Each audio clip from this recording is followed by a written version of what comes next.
Suspense.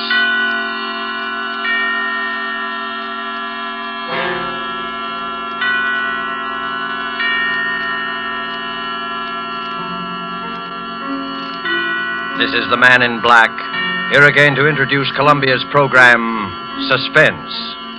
With us in Hollywood tonight as star is Mr. Gene Lockhart, whose remarkable characterizations on the screen have won him a notable following with American audiences. It is with rueful satisfaction, but with satisfaction nonetheless, that the genial Mr. Lockhart contemplates his reputation. Because of his cinematic misdoings, his numberless treacheries, betrayals, and cowardly villainies, he is one of the most hated men in the country today. Our story this evening by John Shaw is called Statement of Employee Henry Wilson. And so with the performance of Gene Lockhart, as he relates and relives the events of the climactic moment in Henry Wilson's life, we again hope to keep you in suspense.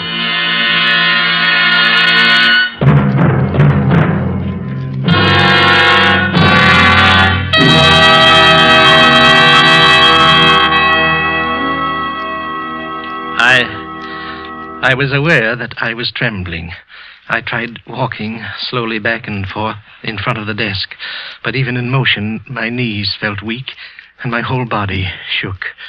Why was it always I who trembled, and never this pompous insect sitting in front of me? His voice was cool and mocking. His voice was clear and hard. Well, I sympathize with you, of course, Wilson. But the error must be brought to Mr. Larkin's attention. There is quite a big mistake there. Quite a costly mistake. Mr. Larkin must know. He wouldn't cover it up. I knew that. 2 years ago, this man had come with the firm. For 8 years before that, I had worked there, enjoying the work, liking the people. And then he had come there. Have you ever stood quietly by and watched someone rob your house and steal your pocketbook? I was helpless. He was ambitious. He was clever. He was fluent. And as of tonight, I was his subordinate. 2 years against 10 years. Around the office, I had a reputation of being casual and carefree. But I hated this man. Every inch of me hated this man. And it was not a new hatred. Of course, there is no question of your honesty. His voice was patronizing. The patient teacher and the unruly pupil. I hated him. He smiled up at me and waved his hand in dismissal. He almost brushed a small iron vase off the top of the desk with the gesture.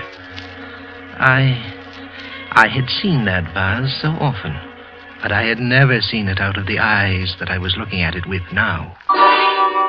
Good night, Wilson. Good night, I said. Good night, clever boy. I walked out into the corridor and rang for the elevator. Terrible night, ain't it, Mr. Wilson? I heard the boy talking, like he was yelling at me from some distant mountain. He was talking and I was answering, but what either one of us was saying, I didn't know. I was thinking of something else. I looked at my watch as I stepped out of the car. It was 11:30 already. I mentioned it. You've had a long day today, Mr. Wilson. Those were the first words of the boy that I heard clearly, very clearly. Yes, I told him. Oh, plenty of overtime this week. I stood and looked at him for a moment. Mr. Dodds is still in the office. You might drop in and see if he wants anything. I think he'd be very grateful. I will, sir. I certainly will. It'll help to pass the time, sir. I don't like to complain, but these nights pass awful slow sometimes. Yes. Go up and see if he wants anything. Go up and see. I walked out of the lobby and came back into the building again when the boy had gotten into the elevator. 4 flights up. I took the stairs slowly. I was in no rush. I must let the boy get out of the room first. He said the nights passed slowly. This one wouldn't, and yet there would be an eternity compressed in it. When I got to the 4th floor, I stood at the top of the stairs and watched the door to Dodd's office. The elevator was parked at the floor, so I knew the boy was in the room. A short while later, he came out, and I crouched back in the shadows until he'd gone down in the car. And then I walked into the room, not in a crouch or moving my feet so that no sound would wake the stillness, but casually, honestly. There was a small waiting room to Mr. Dodd's office. In 2 years, he had a waiting room. In 10, I had none.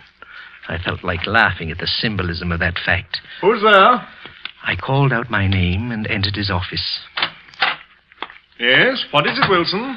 He was still sitting down, and the iron vase was still alongside of him, very close to him. I started to talk. I don't know what about, business, things in general, I've quite forgotten. I reached across and picked up the iron vase casually, very casually. But his eyes went wild suddenly, and he jumped. And I hit him square on the top of the head with the vase. It wasn't a very good shot. I had no leverage. But he started to slump back in the chair. I hit him again, hard, and again and again. And a red streak ran across his forehead, and he lay still. I put my hand against his heart. For a moment, there was a soft beating, and then I could feel nothing.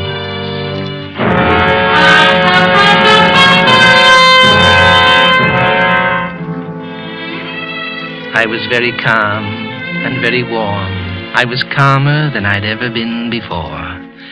I wiped off the vase and put it back onto the desk. I ran through the papers that Dodds had been looking at until I found the one paper I was looking for. I ripped it into little bits, and I put the pieces into my pocket. Outside the building, my first act would be to scatter the pieces. I'd cover my mistake myself. I moved slowly back to the door. I wiped the doorknob and looked once around the room before I opened the door and stepped out into the waiting room. And then... Going home, Mr. Wilson? I stood there, afraid to turn, afraid to think. I slammed the door shut behind me and stood in front of it. Are you all right, Mr. Wilson? I tried to talk, but the words got caught somewhere in my throat. It was the sweeper, Tom Higby, the night sweeper. I almost fainted. Everything had been set so nicely. I'd left the building. The elevator boy had come up and found Dodds in good health. Someone had stolen in later and killed him. That would be the elevator boy's story. If suspicion attached to anyone, it would be to the boy. I had left the building. But now, this. Are you all right, Mr. Wilson? I'm fine, Tom. A bit of a cold, that's all. Weakens one. How are the wife and kids? Fine. The shock was wearing off. Mr. Dodds is in his room now, Tom, working very late tonight. You'd better, let his office go for this once. Well, if you say so, Mr. Wilson. I could give it a quick brush, though, sir. I wouldn't disturb him none.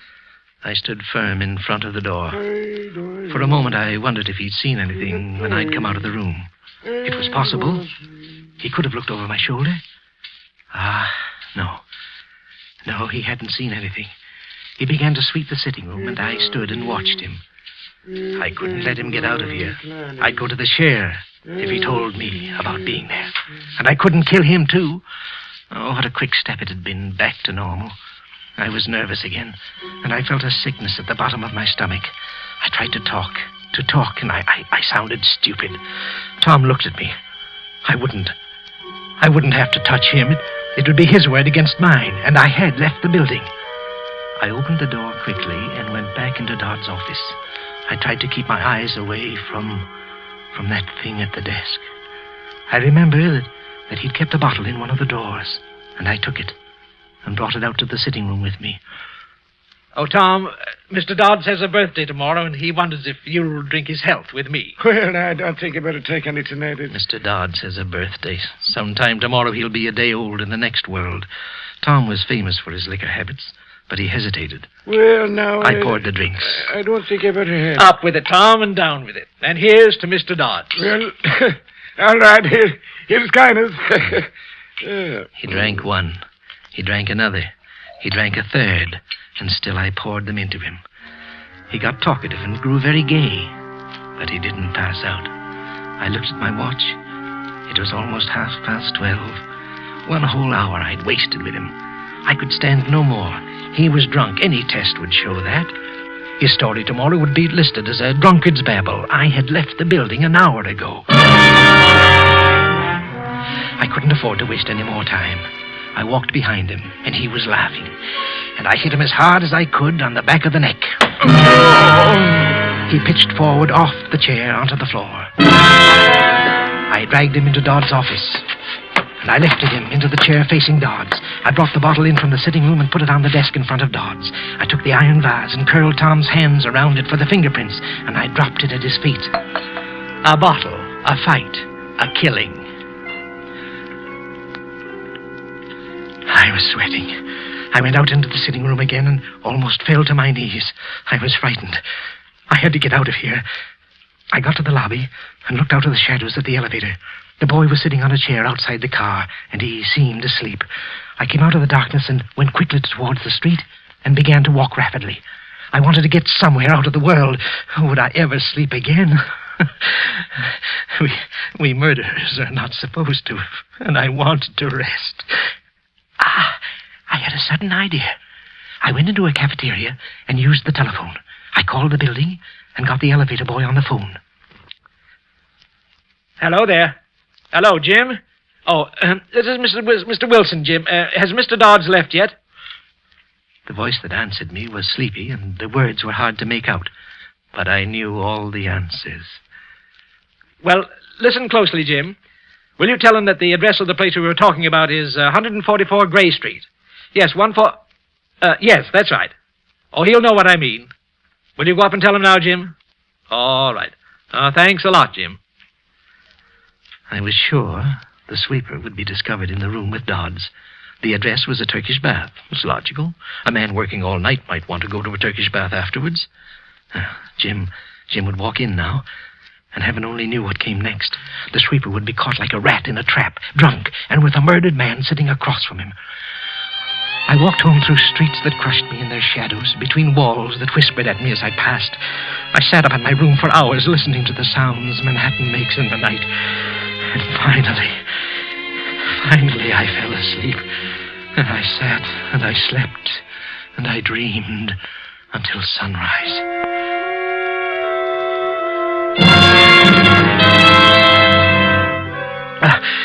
I woke with a start. I was shaking like some miserable wet cur. I took a drink and tried breathing deeply.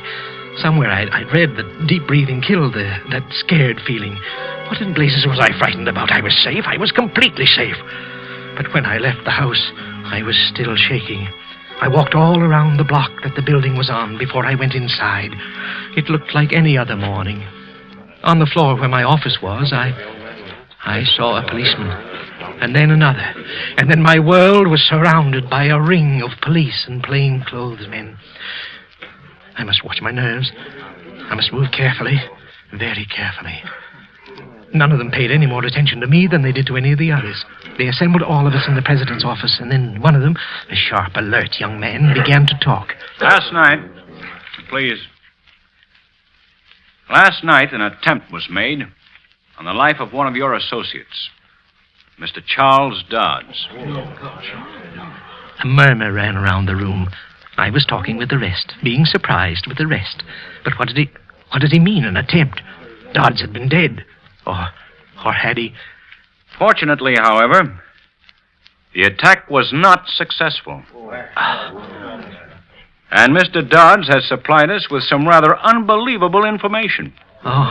Information which I tried to hold myself. I felt faint suddenly, and then something happened inside me, and I did not break. It was a trick. It was a trick, I was sure of it. The detective stared at us, running his eyes across our faces, across my face, searching, staring, and then he shrugged his shoulders. Well, as a matter of fact, Mr. Dodds was killed. And another man you might know also died last night. Mr. Thomas Higbee, the night sweeper. Higbee? Dead too? Again, that rustle of voices, that droning conversation that I was part of. Some of them had known Higbee, liked him. I hadn't meant to kill him. Could there be some mistake? I wanted to ask one of these men, was there some mistake? I hadn't meant to kill him. Mr. Dodds was clubbed to death. The night sweeper died of a heart attack. Nothing more is known as yet about what happened here last night. You must all consider yourselves at the disposal of the police, till you're told otherwise. Now, if you... Blast them. Why didn't they say something? They were lying to these people. Nothing more was known. That's nonsense. Why, it was all there for them to see. It told its own story. Higbee had killed Dodds. Poor, harmless little Higbee had killed that big, famous executive. And now... Mr. Wilson, will you come this way, please? Just a little routine questioning, that's all. Everybody here will have to undergo it. I must watch myself. I must go very slowly. Sit here, won't you, Mr. Wilson? Now, do you remember what time you left the office last night? Yes, it was 11:30. I remember mentioning it to the elevator boy. Uh-huh. And what time did you get home? Oh, somewhere about 12:30, I guess. Yes, just about that time. Is there anybody who would swear to that? Well, the elevator boy... Well, I don't mean that. Is there anyone who saw you go into your house at 12:30? I hardly think so. At that time, the streets aren't too well populated, you know, officer, and I live in a house where people mind their own business. I really don't know anybody in the house, and I doubt if anybody saw me go into it.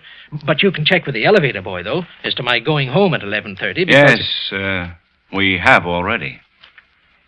You weren't on the best of terms with Dodds, were you, Wilson? Oh, I was fond of him. But I don't know what right you have to say a thing like that. Well, he kind of did you out of a job around here, didn't he? Oh, he was a smart man. Mr. Dodds was an exceptionally smart man. It was not at all a disgrace to lose a position to him. When I left him last night, he was in excellent health. And if I killed a man every time I had a job taken away from me, I'd have quite a long line of victims behind me. Of course, I'm just joking, you know.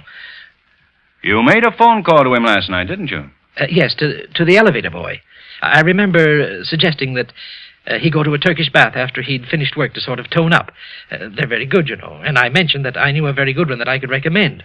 And then when he asked me the name of it, I couldn't think of the address of the place, and I thought of it later, though, and I phoned the building. Where'd you phone from?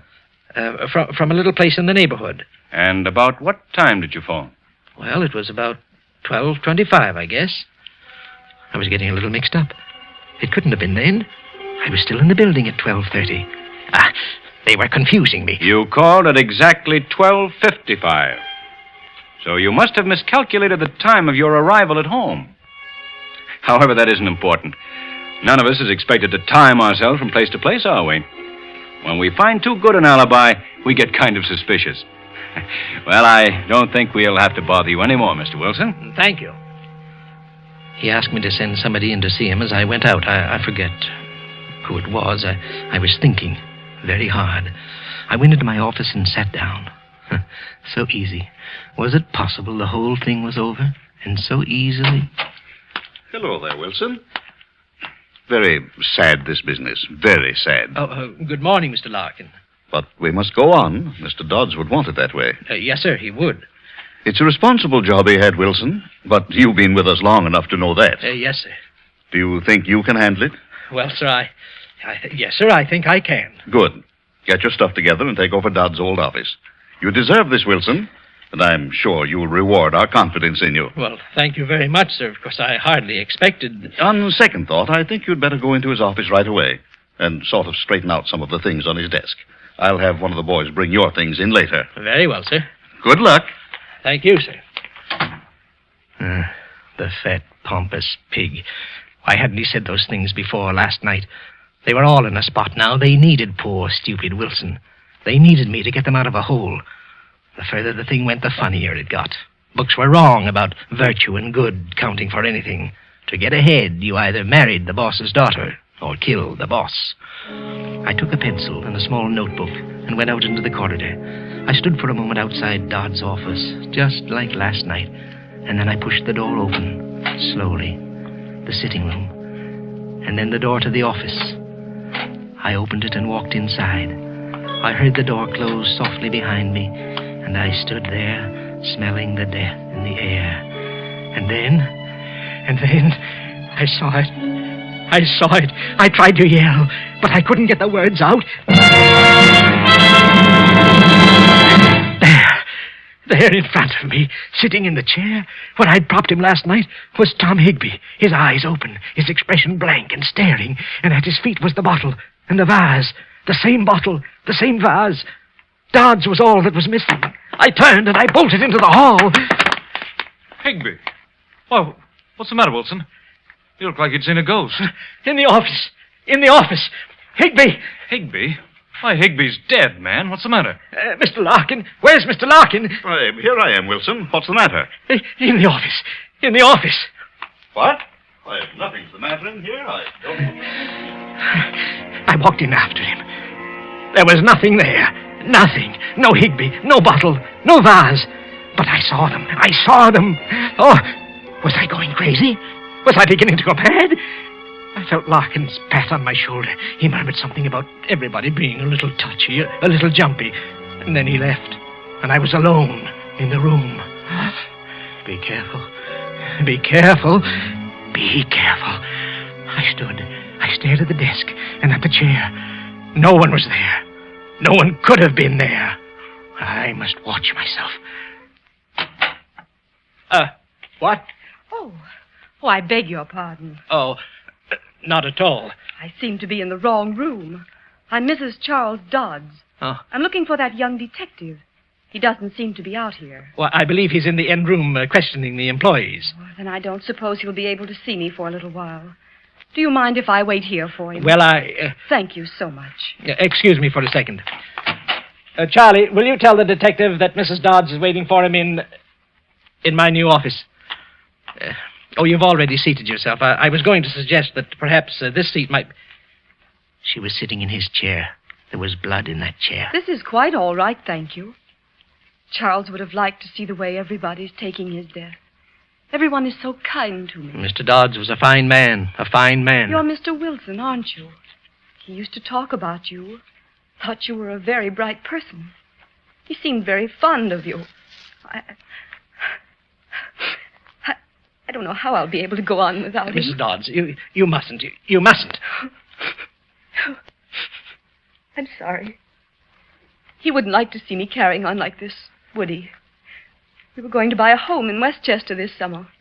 Did he ever tell you that? Yes. Just outside Yonkers. We have 2 lovely little ones, Toby and little Mary.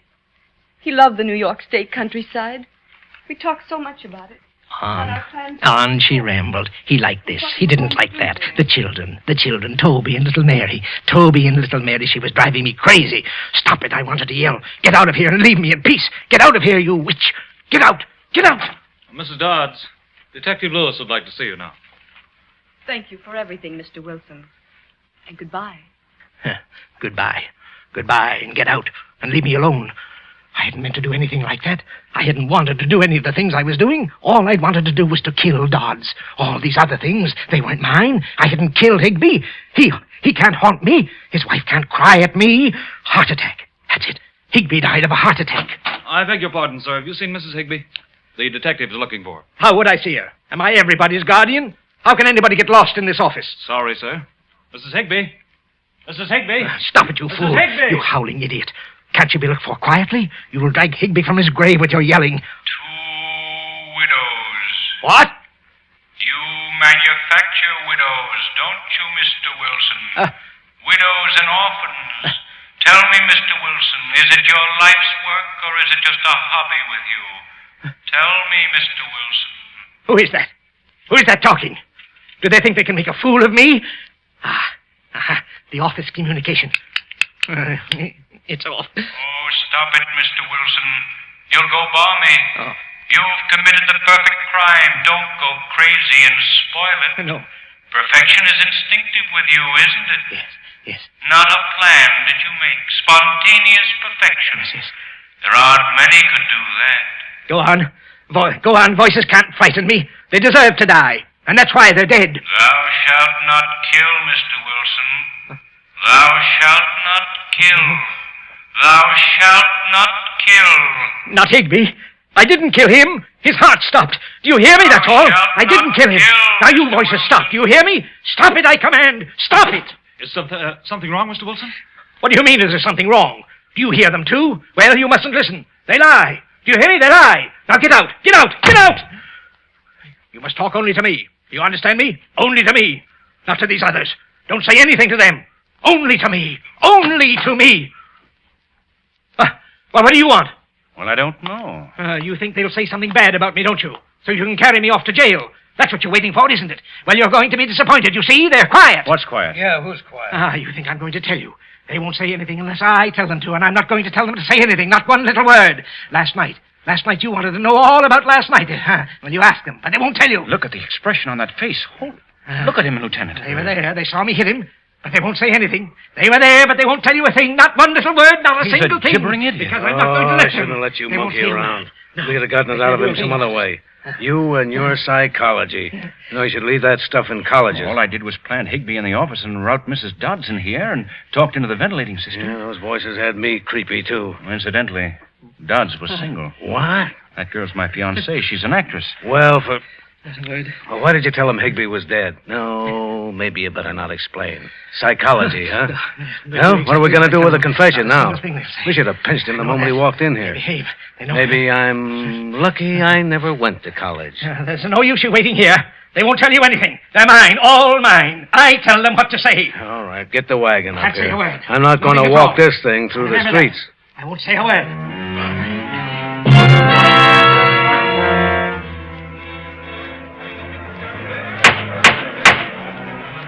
Henry Wilson, it's the judgment of this court that you be sent to the Hillview Mental Home and be kept there in close confinement until such...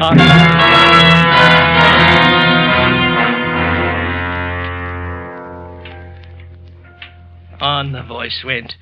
I had stopped listening to voices, all but the ones that I couldn't help hearing. But I'm not crazy. I'm not crazy. I tell people that, and they look at me queerly. The stupid fools. The guards here have spread the lies that I have fits. Lies. Lies, I tell you. They say every night when the moon comes up, I have fits. Loud, roaring fits. Well, they lie. Because it's then that I hear the voices. I hear Dodds and his wife and Toby and little Mary. And I sit quietly and I listen to them. Do you think I could have a fit in front of them? Do you now? No, I'd be ashamed. I tell you, I'm not crazy. And they lie when they tell you that they lie. All of them. They lie. And they're lies.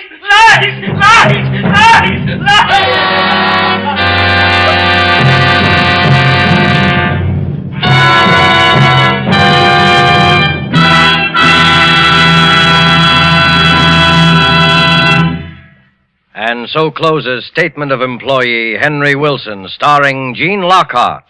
Tonight's tale of suspense.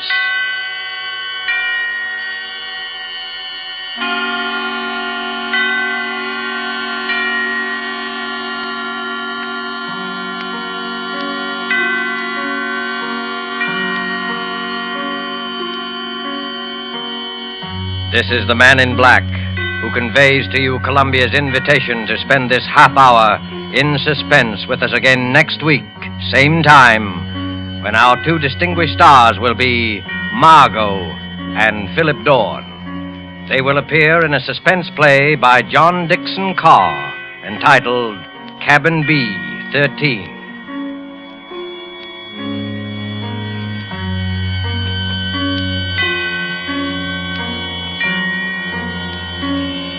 The producer and director of Suspense is William Spear, who with Lud Gluskin and Lucian Morawick, conductor and composer, and John Shaw, the author, collaborated on tonight's Suspense.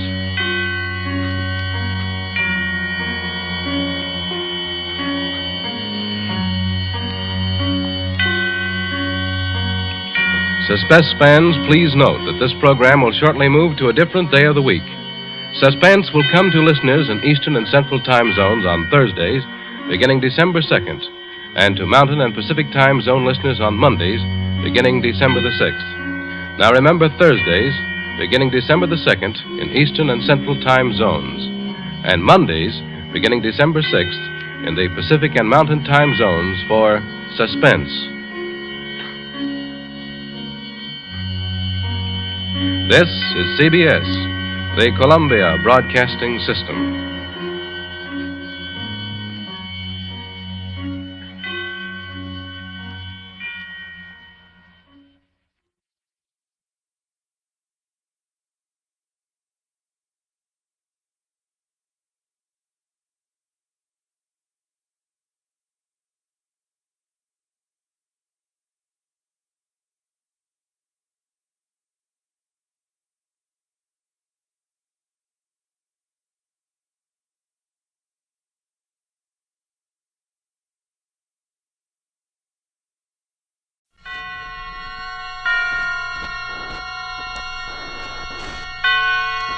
Roma Wines present Suspense.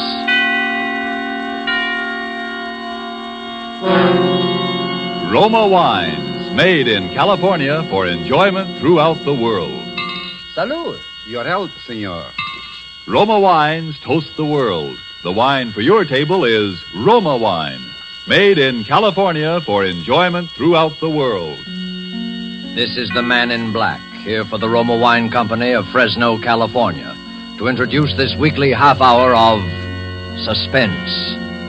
Tonight from Hollywood, Roma Wines bring you Miss Michelle Morgan, Mr. Philip Dorn, and Mr. George Coulouris in a suspense play dealing with a painting of a beautiful woman, and with a lover and a husband, and with an assassination for which only the death of one of these three could atone. And so with Portrait Without a Face, and with the performances of Michelle Morgan as Colette, of Philip Dorn as the artist Paul Degel, and of George Coulouris as Charles Garveau, we again hope to keep you in suspense.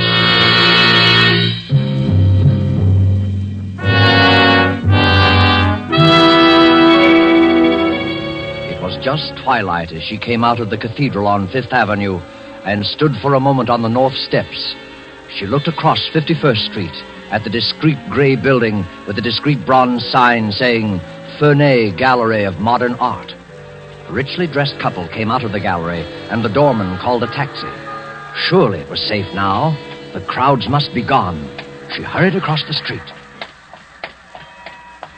Good evening. The gallery's still open for a few minutes, isn't it? Well, I'm sorry, miss. It's just closing up now. Oh, you can't be. I've come all the way from Boston, and Well, I'm sorry, miss. We're half an hour past closing now. We open again at 11 tomorrow. 11? But I can't possibly wait over.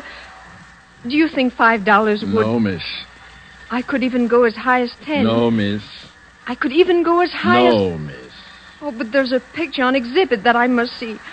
I'd stay only a moment. I must see it, really. It's called... I know, miss. It's called Portrait Without a Face. Half of New York was in to see it today, and the other half will be in tomorrow. And if you'll excuse me now... Wait a moment, please.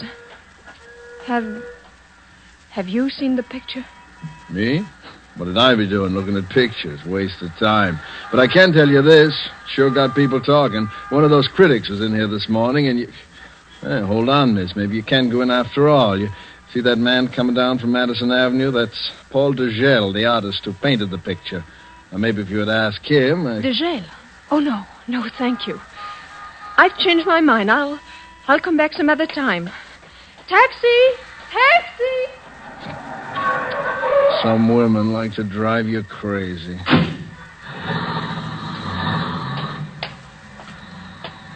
Evening, Mr. Degel. Hello, John. How are you? Thank you, fine. Is the exhibit driving people away? That woman seemed to be in an awful hurry. Huh? She was trying to get in, sir. In fact, she offered me $5 What? She offered me $5 if I'd let her in, and then she raised it to 10. And Wait. She offered you money? Did she want to see Portrait Without a Face? That and nothing else, sir. She was pretty insistent about it, too. She must have known about your work in France, Mr. Degel. Had quite a foreign accent. Foreign accent, you said. John, is Mr. Fernet in? Well, yes, sir, he is. He's in the back. There's some men with him. Good. I want to see those men. I want to see them immediately.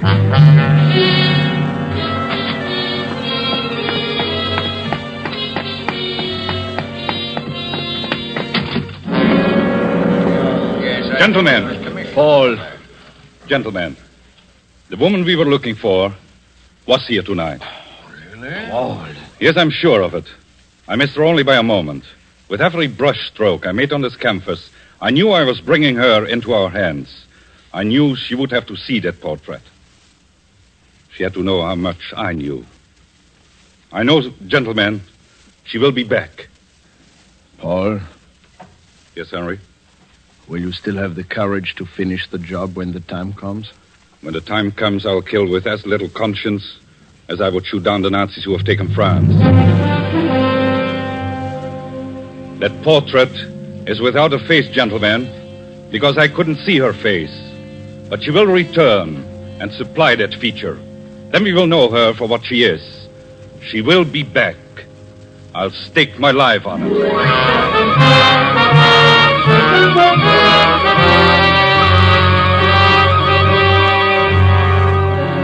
Tonight, for Suspense, Roma Wines bring you as stars Michelle Morgan and Philip Dorn with George Coulouris. You have heard them in the prologue of Louis Pelletier's story, Portrait Without a Face, which is tonight's adventure in Suspense.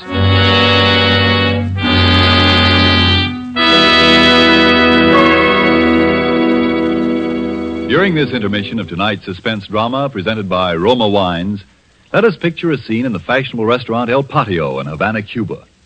From the next table, we hear a Cuban judge of fine wines describe in glowing terms the wonderful climate and soil of our own California.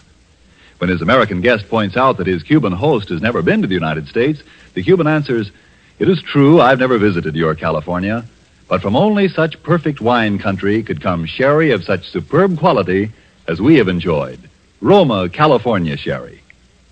Yes, by their example, wine connoisseurs of many other lands tell you that in Roma wines are all the great qualities that must be present in a wine for great enjoyment. It's for this reason these wine experts of other lands import Roma wines from great distances to be enjoyed as a rare luxury. But for you, this luxury of other lands becomes a daily pleasure, because you can enjoy any of Roma Wine's many different, taste-appealing wine types without additional charge for import duties and expensive shipment from great distance. These two great Roma wine features, superb quality and small cost, have made Roma Wines America's largest selling wines. Why put off another day your enjoyment of this splendid quality, such thrilling taste appeal? I'll spell out the name for you.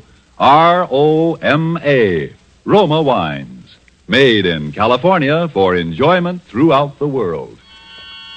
And now it is with pleasure that we bring back to our soundstage Michelle Morgan, Philip Dorn, and George Coulouris in Portrait Without a Face, a tale well calculated to keep you in suspense.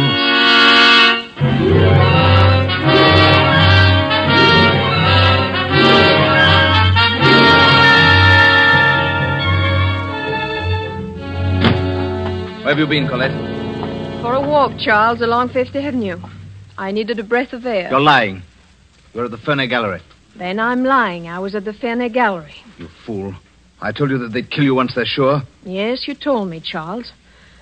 I'm going to bed. Did you see the picture? I'm going to bed, Charles. Answer my question. No, I didn't see it. What, the gallery was closed? Yes? Ah, that's good. Good. Well, drink? No, thank you. You don't mind if I do? I haven't minded what you do since the second week of our marriage, Charles. Really? Oh, that distresses me. Oh, Colette, Yes? before you go to bed, there's something here I want you to read. What is it, Charles? This art magazine, my dear, that just came on the newsstands today, contains a charming series of reviews of the exhibit at the Ferney Gallery. René Lautrec, the French critic, has done a little piece on the picture that you're so anxious to see. He heads his review, The Murderers. Read it. Please, Read Charles. it. It'll satisfy your curiosity once and for all. Begin here. This portrait. This portrait without a face is no ordinary canvas. This is a portrait of a crime etched on the mind of a man who must have been there to see it happen. One cannot describe the portrait in words, only in action. This way. The artist is sitting in a darkened room, resting from the noise of a party upstairs in the big house. Yes, the reception for General Vauban, Paris, 1939. Go on. The artist is resting in the darkened room. Suddenly there are two shots. The sliding doors to the library open.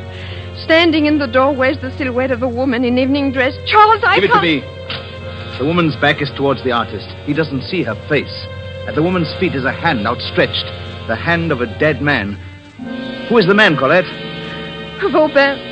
General Vauban's dead. All this happens in an instant. The picture is photographed on the brain of the artist. A woman in evening dress standing in a doorway, her back turned. That is, portrait without a face. Colette, it's time to move boldly. Paul Degel will have to be put out of the way now. He knows enough to be dangerous. I suppose it's somewhat of a pity to eliminate such a promising young artist. He might have gone places. However, tomorrow morning, you will telephone Paul Degel at his apartment. You will tell him you saw his name in the art magazine. You will ask him where he's been all these years. You will say that you must see him. Your voice, and it will tremble just a little, will convey a message he's been waiting to hear all these years. You love him. After all these years, you still love him.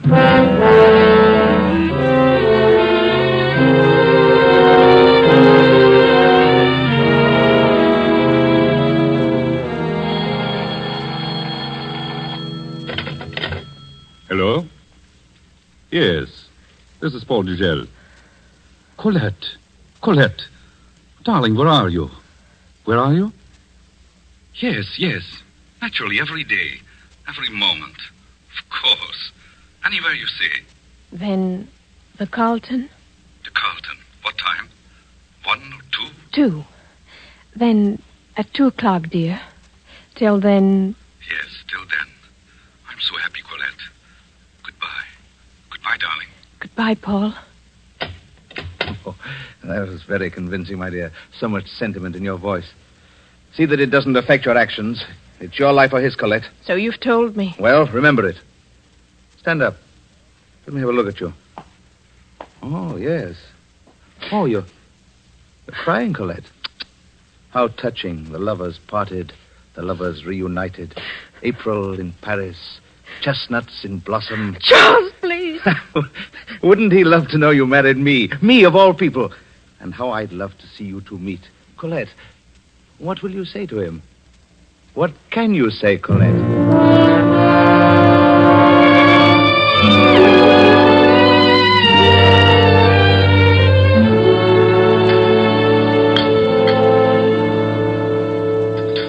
What can I say, Paul? Nothing for a moment. Just let me look at you. Will Monsieur order now? No, not yet. Not just yet. Yes, wait. Bring us 2 sherries, will you? Thank you, Monsieur. I'm changed, Paul. You can see that. A little. A deepness around the eyes, perhaps. You've been unhappy, Colette. Yes. I wrote to you almost every day for a year. I couldn't answer, Paul. Colette, why did you run away? Oh, you mustn't ask me. Was there anyone... No one in my heart. No one ever to fill your place. I thought when you didn't come back that... Oh, darling. You were right to think anything of me. I thought of Charles Gaveau. I remembered how insane he was about you. Please, Paul, don't talk about Charles. I thought if you ever married Gaveau, then... I'm sorry. There's so much I don't know about your life. 4 years. Oh, I knew everything about you. Press notices. I wanted to be a success. For you, Colette. I followed everything you did. The prison camp, I remember that. When you escaped to this country, your first exhibit here. I have all the clippings. Oh, I was so happy for you, Paul. I was so glad they believed in you as I did. Yes, they have been good to me in this country. Very good to me. More than I deserve. No, not more. Only you're just you. I know. I've read the reviews of the exhibit at the Ferney Gallery. Yes, they seem to like that. Paul, I want to see that exhibit. Of course, Colette. Any time. No, not any time. I want you to show it to me tonight. Tonight? Please, Paul. After the crowds have gone from the gallery, my first look at your work in so many years, I don't want to share it with anyone. I just want there to be you and I. Well, then that's how you shall have it. Darling, of course, I want you to see it. I want you to see every piece in the exhibit. There is one that has attracted considerable attention. Portrait without a face. Oh, yes. I read about that one. There is much of my life in that painting, Colette. Certainly much of the past 4 years. But your work on it has been so worthwhile. No, not entirely. Not just yet. Colette, do you remember the death of General Vauban? Vauban? That was sometime in 1940, wasn't it? 1939. The year you left Paris. Oh, yes, that's right. As you recall, Vauban was our greatest advocate of air power. There were people in Paris who hated Vauban and wanted him out of the way. Your friend Charles Gaveau and his newspapers were the general's bitterest enemies. And do you know a curious thing, Colette? What, Paul? Some of the best people in France were duped by Cavot's newspapers into believing that Vauban was an arch criminal. Yes, I remember. Briefly, some deluded woman fancied herself a modern Joan of Arc and killed Vauban, thinking she was saving her country. A woman? But they say the crime was never solved. It wasn't, but it will be, I think, very soon. Yes, I'm sure that... Forgive me, darling. I hadn't meant to burden you with this. Oh, it is yourself you must not burden, Paul. You have given this matter much of your life. Much of your thought, haven't you? All of my thought, Colette. When I wasn't thinking of you. Or painting. Painting? When I was painting, I thought of you most. I think that in every picture there was something of you. Sometimes the light on your hair. Sometimes the way you hold your hand. Even in Portrait Without a Face? Is there something of me in that one? In that one? 2 sherries, monsieur. Oh, yes, thank you. Yes, Colette. I think that even in that one there's something of you. And it's very strange because you... Well, anyway, tonight you'll see for yourself. To you, darling. To our reunion, Paul.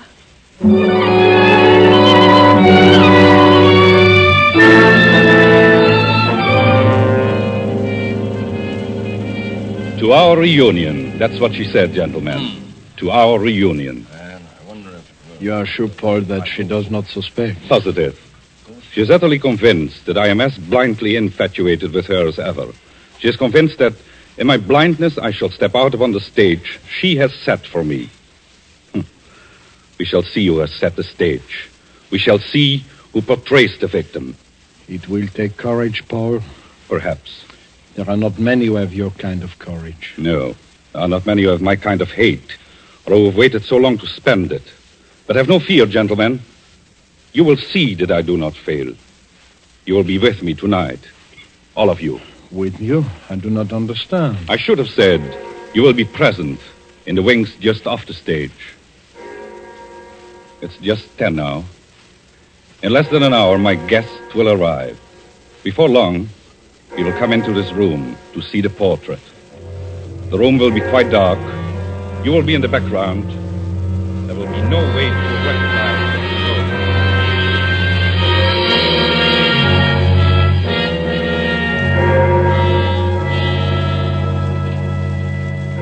You haven't much time. Are you ready? Yes. Wait, which purse are you carrying? That black one on the table. Hand it to me.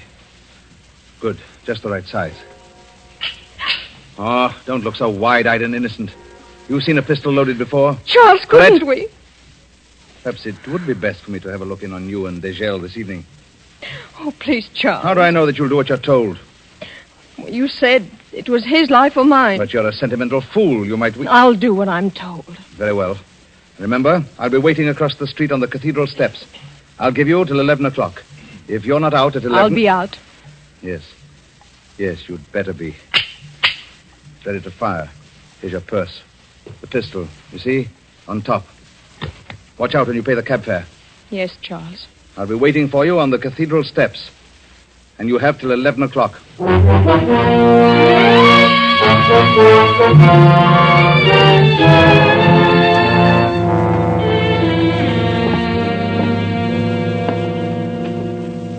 Do you remember this picture, Colette? Oh, Paul, of course.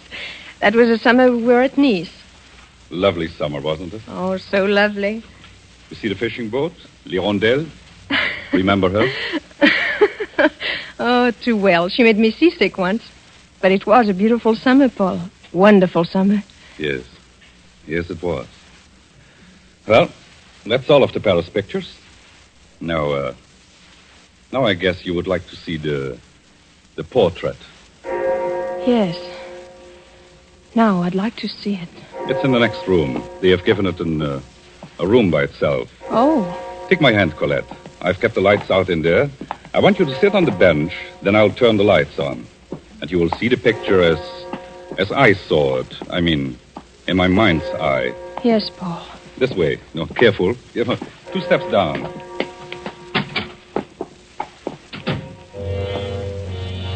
You are trembling, Colette. I've always been afraid of the dark. Here's the bench. Sit here. No. Sit here. You're in front of the picture now. I'm going to turn on the light. Hurry, Paul. I don't like this. I just want to give you the full effect of it. Are you watching? Straight ahead. Yes, Paul. So, may I present then my portrait without a face? Oh, Paul! Oh, Paul. I thought you would find it effective. Now we'll put aside pretense. You know who that woman is. She's Colette, standing in the doorway of General Vauban's library. The hand of the dead man at her feet is the hand of General Vauban, my friend. That blood on the floor is the blood of Vauban. The blood that is touching the evening slipper of Colette. Stop it, Paul. Stop it. I've waited a long time for you, Colette. 4 years. I said then that I would make someone pay for the murder of General Vauban. We have a committee, Colette. We formed it back there in Paris in the dark days, just before the war broke out. The committee knows everything about the people who planned the death of Vauban. The committee knows who did the murder itself. Settling with that person has been my special assignment. I have been your special assignment. Your special prize. Is that what you mean? That's what I mean. Oh, I don't care, really. Not now. You cared enough to want to fight back. You came here armed. Oh, no. Don't open your purse.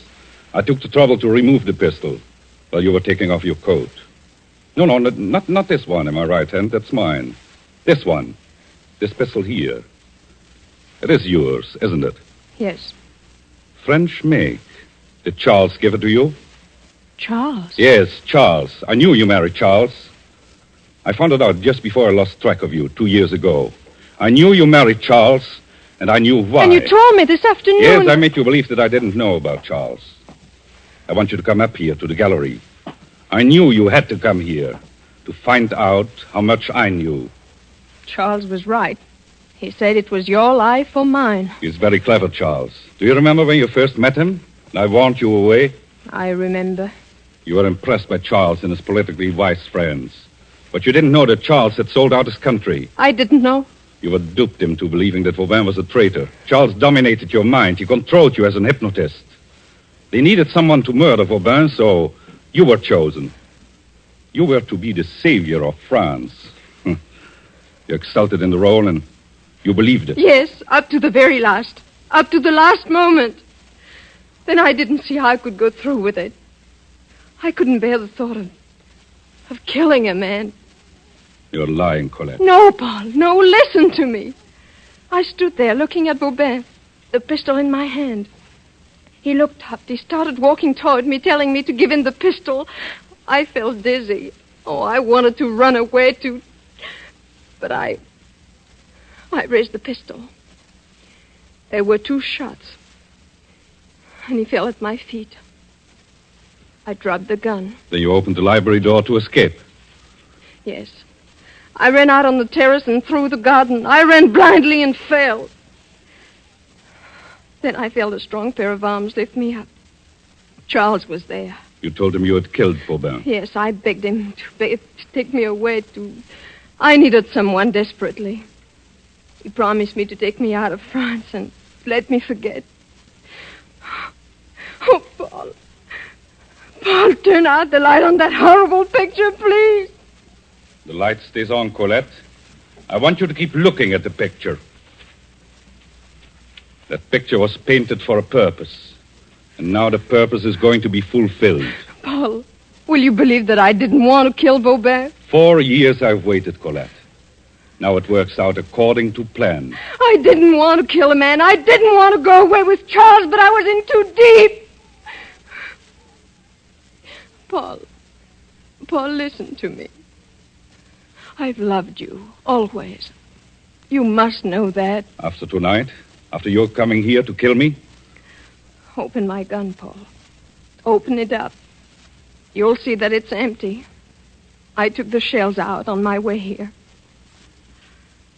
Oh, why don't you do it, Paul? It's true. I knew I couldn't go through with it. Not this time. Not with you. Paul. It's too late, Colette. Paul.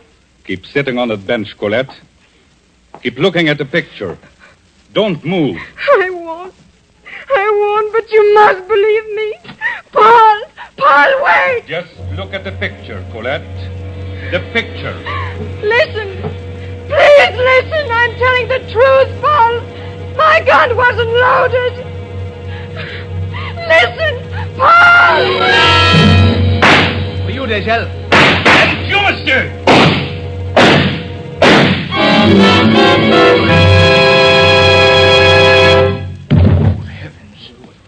He's all right. Paul, are you all right? Oh. Yes. I'm all right, gentlemen. Gentlemen, may I present the late Monsieur Charles Gaveau. 4 years. 4 years of painting and planning and waiting. Paul, take me out of here. Yes, darling. Colette, I'm sorry I had to do this to you. It was the only way to find him. I knew he was here to kill again. Both of us. Charles? Charles killed Vauban. I picked up the pistol you dropped that night, Colette. It had never been fired. Charles was never certain you would have the nerve to go through with it. At the last moment, he took a hand himself. The shots that killed Vauban were fired from the terrace.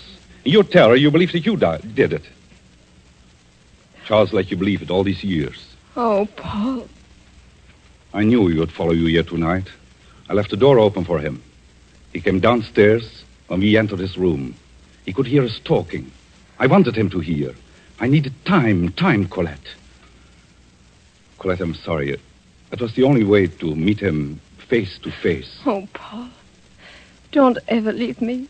Never leave me. Never, Colette. We are together now. For always. But before we go, there's one thing left. You see this knife? For us, that is the end of Portrait Without a Face.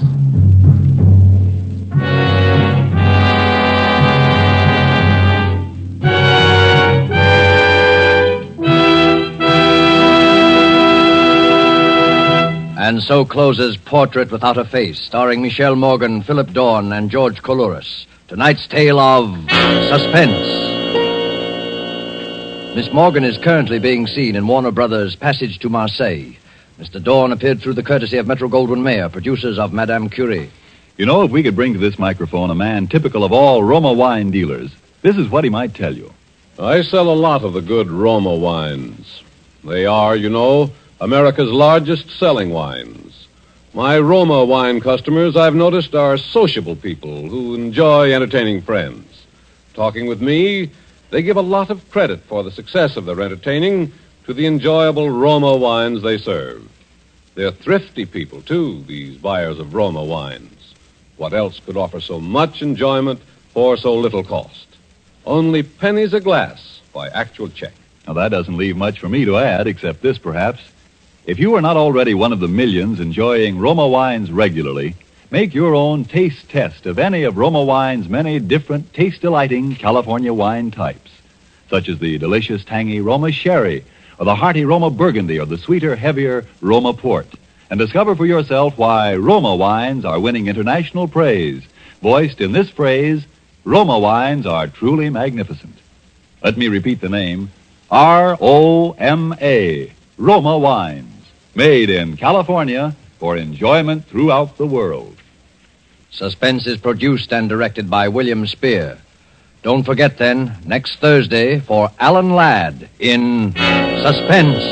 Presented by Roma Wines, R-O-M-A, made in California for enjoyment throughout the world.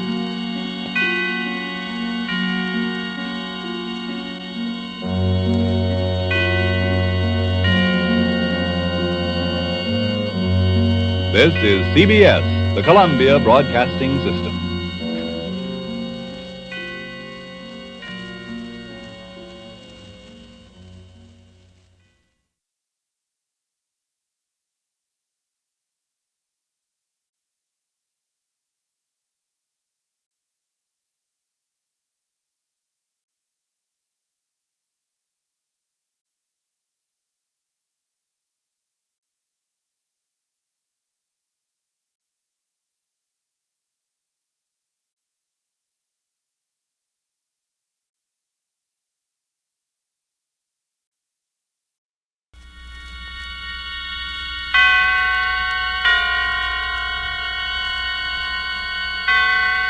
Roma Wines present Suspense.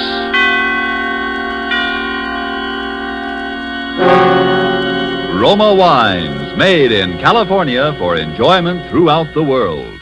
Salud. Your health, senor. Roma Wines toast the world. The wine for your table is Roma Wine, made in California for enjoyment throughout the world. This is the man in black, here for the Roma Wine Company of Fresno, California, to introduce this weekly half hour of Suspense. Tonight from Hollywood, Roma Wines bring you the remarkable actress whose performance in the Paramount picture For Whom the Bell Tolls won her an Academy Award, Katina Paxinu. And so, with The Woman in Red, and with the performance of Madame Paxinu, we again hope to keep you in suspense.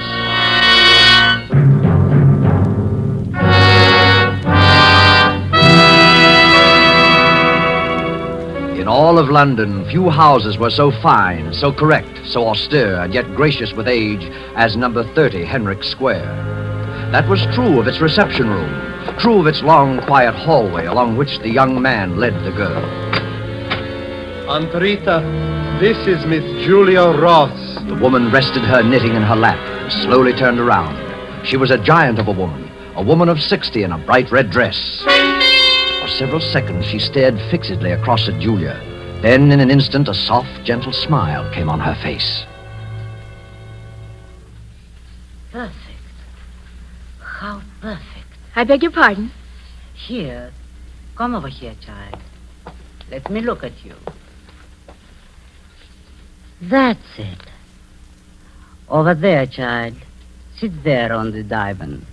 And Carl, I think I shall have my milk now. Yes. And Miss Ross will have some with me. Will you? Won't you, Miss Ross? Some milk? Oh, but I never... Some warm milk and a biscuit. Of course you will. I always find it very sustaining. Carl, you heard the young lady. And stop staring at her. You've seen a pretty girl before. Was I staring? Excuse me, Miss Ross. Hurry now, like a nice boy. Is he your secretary? Let us say that he has been substituting until I found someone like you. You mean you think I will do? Don't you? Well, all I know is when I saw your advertisement in the paper, Miss Crable, I couldn't believe my eyes. Wanted secretary, Irish girl, blonde hair, age about 25. It was all so perfect. It sounded just, well, it was like me. And just like Sheila. That was my former secretary, Miss Ross. Who passed away just recently. Oh. She had been with me many years. I'm so sorry, Miss I Crable. had the feeling that my loss might be lessened if I could really replace her. An old lady's whim, of course, because no one is ever exactly like someone else. You, for example, I'm sure you have friends, acquaintances, relatives, perhaps, you see now and then. Sheila didn't. But you see, I don't. What I mean is, my parents aren't living, and so far as friends or acquaintances are concerned, I hadn't had much time lately, and... Well, my landlady, of course, I know her, but... Unbelievable, Miss Ross. Because it's so perfect. You see, the less time you have for outside attractions, the more time you have for me. The milk, Aunt Rita, and the biscuits. Will this table do here? That will be fine, dear. And leave us alone. Oh, very well. My aunt is a very domineering woman, Miss Ross. But also a generous one, I think. Your milk, dear. And a biscuit? Oh, just the milk, thank you. Miss Crable, there's something you must know. Well, don't hesitate, child. Miss Crable, I'm afraid I'm not quite what you think. I mean, I've never really done any secretarial work before. I've had some business training, a little, but not actual experience. I mean it, Miss Crable. I lied in what I wrote you. I wanted the position and I needed it so much. You silly girl. You mean you still want me? Certainly. Now finish your milk before it gets cold. Oh. As a matter of fact, there will be very little secretarial work for you to do. I shall want a sort of, a companion. Now, I shall want you to start immediately. You will, of course, live here in the house and... Live in the house? But of course, you are my companion. Oh, but I didn't understand that Yes. Well, then, I think perhaps I should make plans accordingly. I mean, I'd better leave now. I shall want to go to my boarding house and cancel my lodging. Oh, there will be plenty of time for that, child.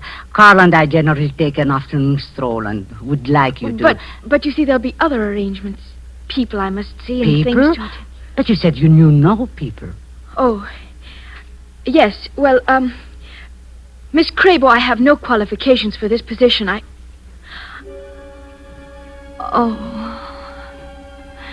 Why, child?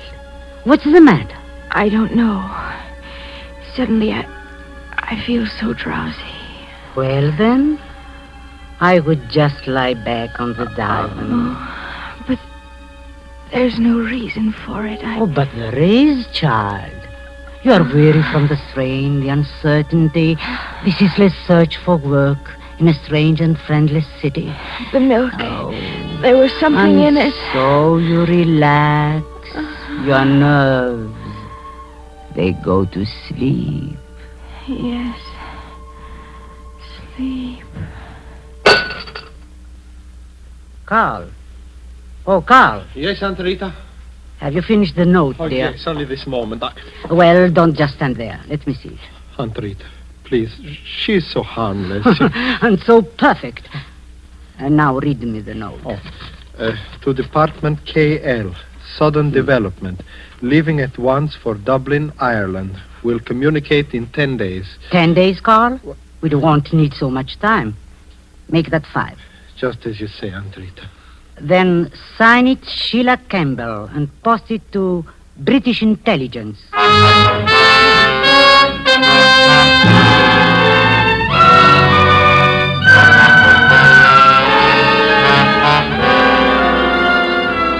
Tonight for Suspense, Roma Wines bring you as star Madame Katina Paxinu, whom you have heard in the prologue to The Woman in Red by Anthony Gilbert. Tonight's adventure in Suspense.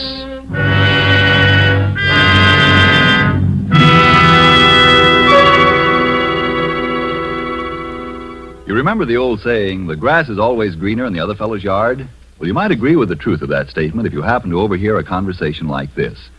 Let's imagine we're seated in the smart and festive Club Montmartre in Havana, Cuba. An American has just complimented his Cuban friend on the fine quality of Havana tobacco. Graciously, the Cuban replies, "But you of the United States need have no envy of us. Nature has made a great gift of perfection to your country, too. The magnificent wine which we are all so fond of. It is Roma wine, made in your own California." Friends, that little scene is typical of many countries where wine is truly enjoyed. For in other lands, Roma wines must be imported over long distances from our own California, a luxury to be enjoyed on special occasions, while lucky you can enjoy these superb Roma wines as a daily delight, with no import duty, no expensive shipping charges added to your cost for Roma wines.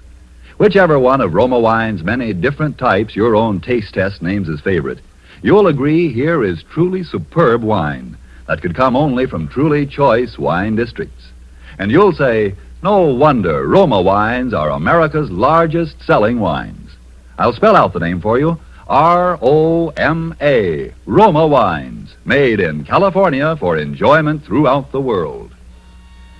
And now it is with pleasure that we bring back to our sound stage our star, Katina Paxinu, in The Woman in Red, a tale well calculated to keep you in suspense.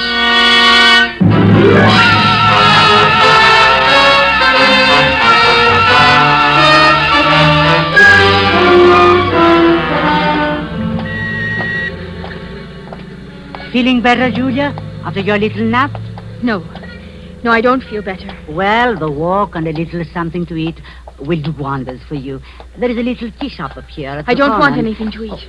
And please don't hold on to my arm like that. Now, child, is that a way to talk? You seemed a bit shaky, that's all. Here we are. Carl, you wait with Julia. I'll just look in first to see that it's not too crowded. And now you have to hold my arm. Oh, no, wait, Miss Ross. I don't have to hold... Hey, no, don't! Let me go. What are you doing, Miss Ross? Why do you run like that? Please, don't you understand? If I'm to move in with Miss Crabo, I've got to get in touch with my landlady. But there'll be plenty of time. Plenty of time. What do you want with me? Why are you both Oh, Carl. Yes, Aunt Rita? Come along, you two. No.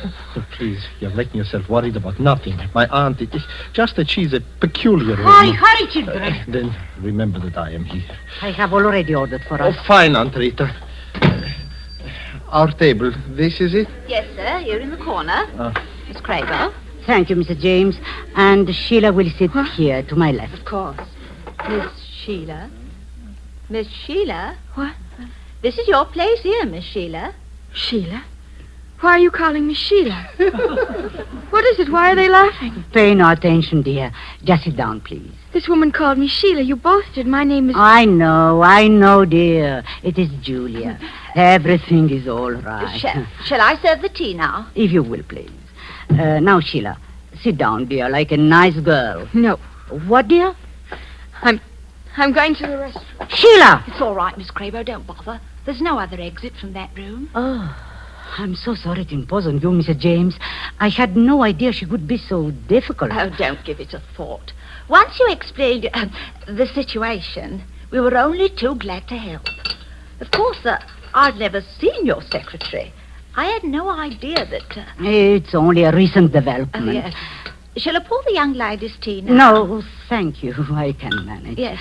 You know, I was just saying to Mrs. Blandon the other day, I says, I wonder if Miss Crabo and her nephew are still in the neighbourhood, I says. Why, they haven't been in my shop for ages, I says. And she says, no, yes. You see, Mrs. James, we don't dare leave her for long.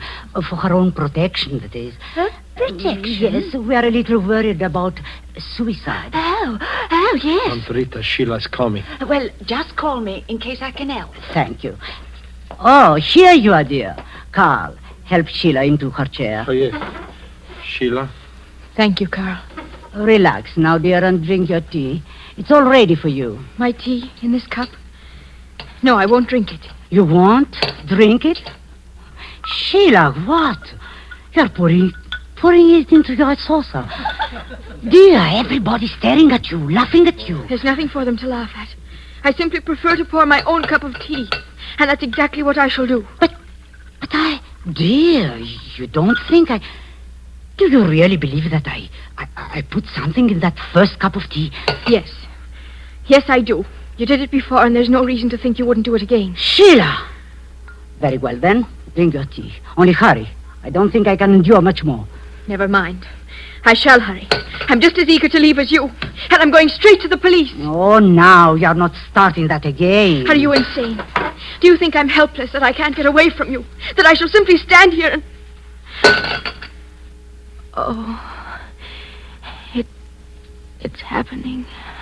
What, dear? What's happening? You had it in the teapot. Oh, you're tired again, aren't you, child? Is there something I can do, Miss Crabo? These attacks, Mrs. James, they leave her quite exhausted. If you'd be good enough to open the door. Of course, Miss Crabo, of course. No. No. She must be taken straight to her room, Carl. Please, if you just give her a hand. That's it. That's fine. You're really such a help to me, Carl.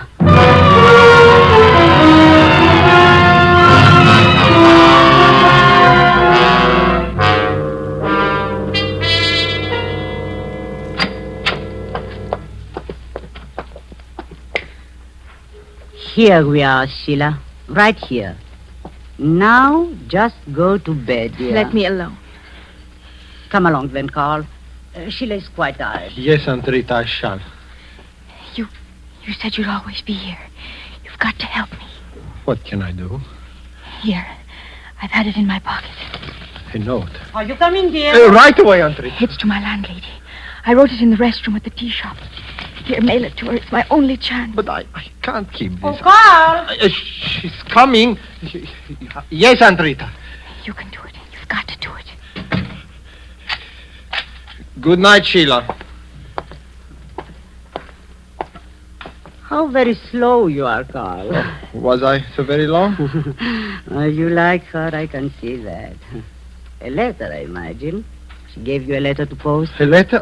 Oh, no, I was just locking the door. Ah, yes, of course. Perhaps I have letters on my mind, dear. After that episode with Sheila. The first Sheila Campbell, that is. Dear, hand me my knitting. Please. That's a nice boy. Do you know, I'm continually amazed at the stupidity of these English. Can you imagine that girl, that supposedly trained agent, dropping that note? And addressed, mind you, to the British intelligence. It was very alert of you, Carl, finding it. Thank you. Now, if you excuse me, I'm rather tired. Yes, this espionage, it's not a restful service. Sometimes I wonder if Berlin really appreciates the risk we have taken. Yes, the girl had to be disposed of. There was no doubt of it. That was her report on us. All the facts... Aunt Rita, we've gone over this 1,000 times. Really, I'm tired. Yes. You were right in realizing what had to be done. It was just that you acted too... Please, Aunt Rita, explain too all hastily, that. too thoughtfully, too violently. I couldn't help it, I tell you. She rushed into the telephone room out there. I ran after her, and that stupid catch lock pinned us in. She went to pieces, pounding on the door, screaming, tearing at me. I didn't know what I was doing. There was that bookend, the big one. I lost my head, that's all. It's all your fault. Why didn't you lock the door? Where were you? I simply want you to remember that every incident counts. Because of you, we cannot produce Sheila Campbell's remains, and we certainly can't allow the police to tear up the cellar to find them. Because of you, we shall have to produce a substitute body, a substitute Sheila Campbell, who will satisfy the authorities completely. We have her, and I don't intend to lose her. The note, please. The note? The one that girl just gave you to mail. I don't know what you're talking about. All I know is you don't have to use this girl. You could get somebody else, somebody just as good. She's not right for it. Not right for it. A girl who denies her identity, who shrieks of drug drinks, persecution. She is ideal. The police will accept her as a suicide without giving it a second thought. Yes, if they knew she was really insane, but she isn't. Don't you see? She isn't. She isn't. Just ask those people at this tea shop and that foolish Mrs. James. She will tell you. She will tell the whole neighborhood. Oh, Mrs. James, a few neighborhood gossips, they aren't enough. You have to have someone professional and authority. Listen to me. Our note to British intelligence will divert them for just 5 days. Within that time, Julia Ross must commit suicide. And we will see that she does. No, I won't. I won't go through with it, I tell you. I see. What a pity it would be if the police learned who was the last person seen with the first Sheila Campbell. You wouldn't. You wouldn't turn me over. This espionage, Carl, it's a very demanding trade. The note, please. Thank you. Thank you, dear. I knew it was an oversight.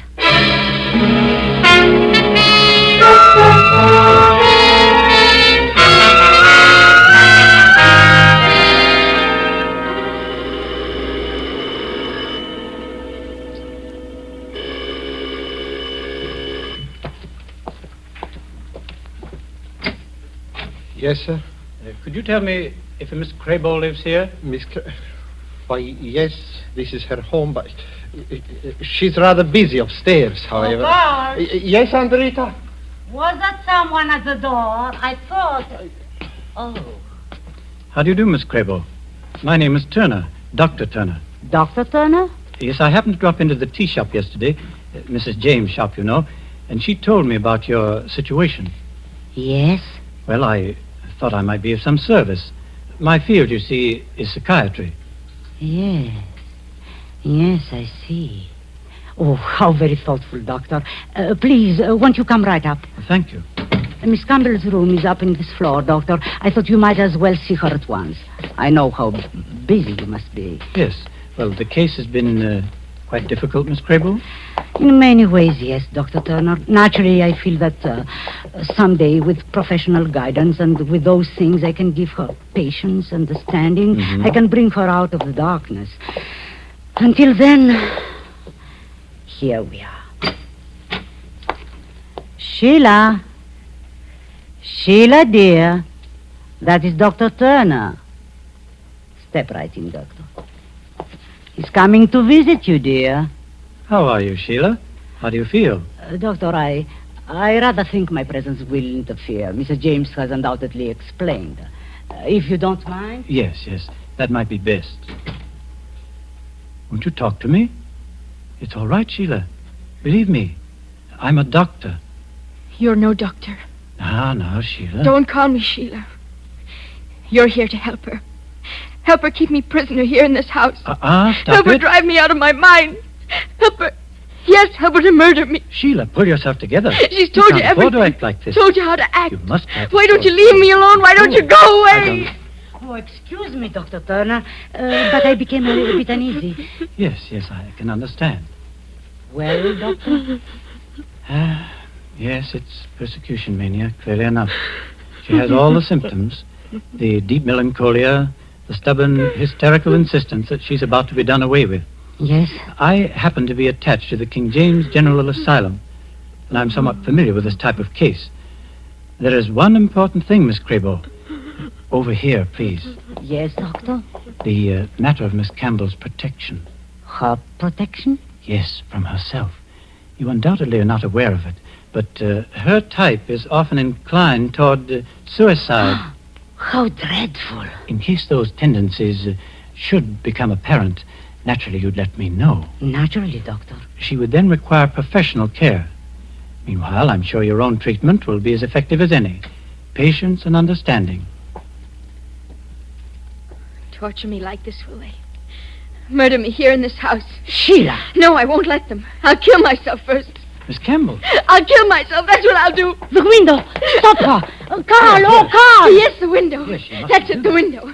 I'll jump through the window. Young woman, control yourself. Let me go. Don't let me jump. Tomato, what's going on here? What happened? Well, this girl, she just tried to kill herself. I'm afraid this changes things, Miss Crabo. She must be put away. Put away? Yes, as soon as possible. I'll have the men come at once. You mean take her away from me? But you can't. I've looked after her myself. Why can't I go on doing that? Because it's beyond you now, Miss Crabo. No. I'm sorry, but there's nothing else I can do. Would you be good enough to direct me to your telephone? Telephone? Yes, I wish to order a car. Some men from the asylum. Of course. There is a small telephone room right on down the hall.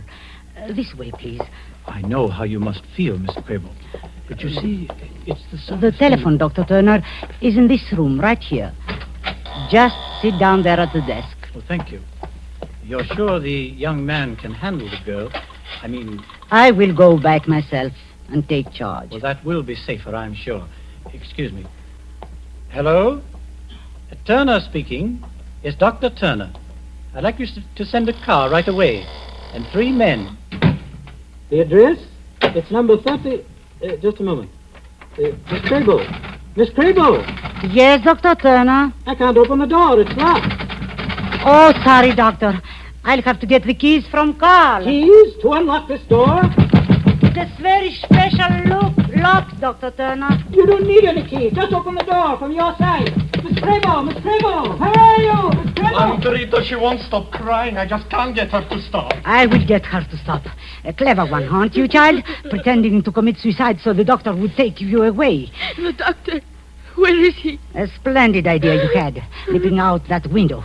We'll see if we can help you this time. No, don't come near me. Carl, we've only a very few seconds. Get her across to the window. Don't make me do it, Antarita. Please, you don't. You wretched, sniveling coward. Do you want us both to hang? Help me get this girl to that window. You'll be sorry you made me, Antarita. You will.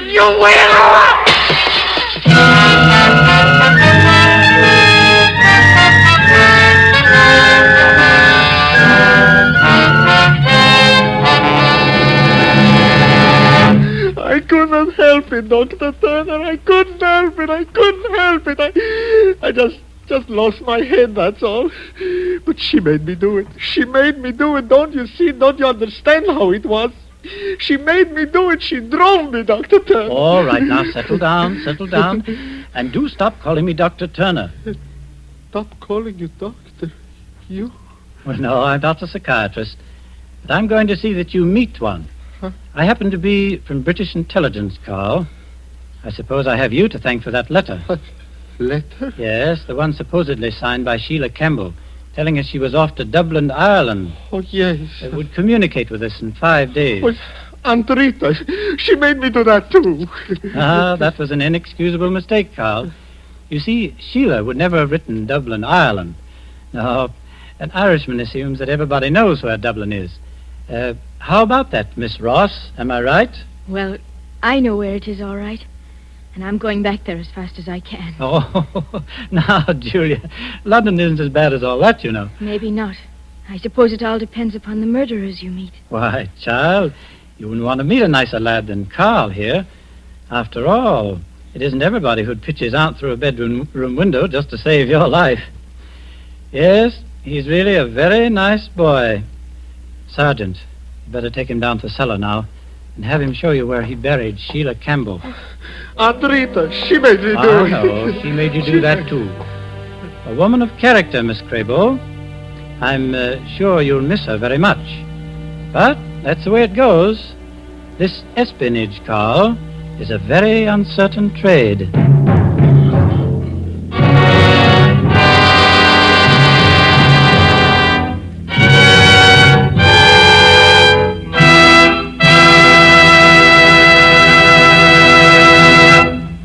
And so closes The Woman in Red, starring Katina Paxinu. Tonight's tale of suspense. Spotted about the globe, wherever wine grapes grow, there are a few wineries whose products are made for world enjoyment. Among such wineries, right here in California, are those of Roma.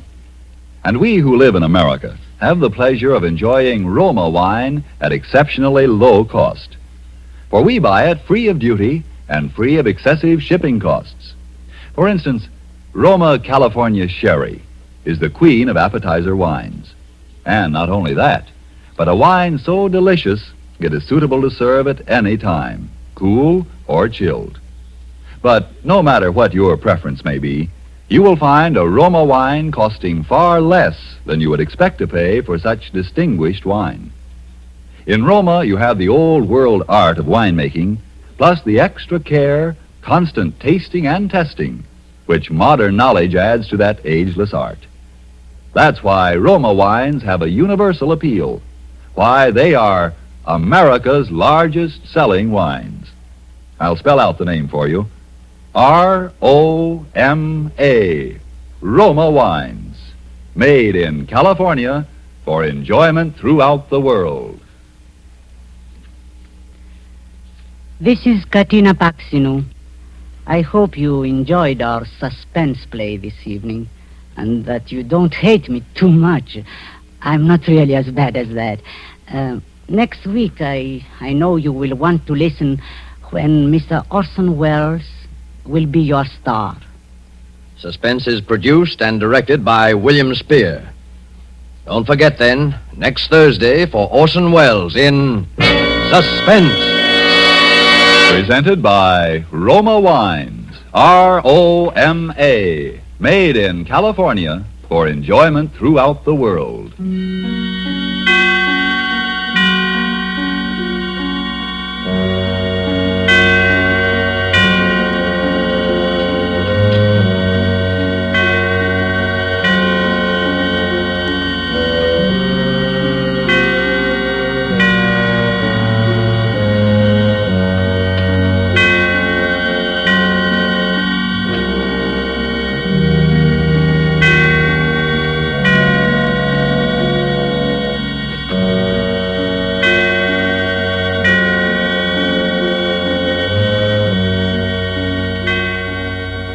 This is CBS, the Columbia Broadcasting System.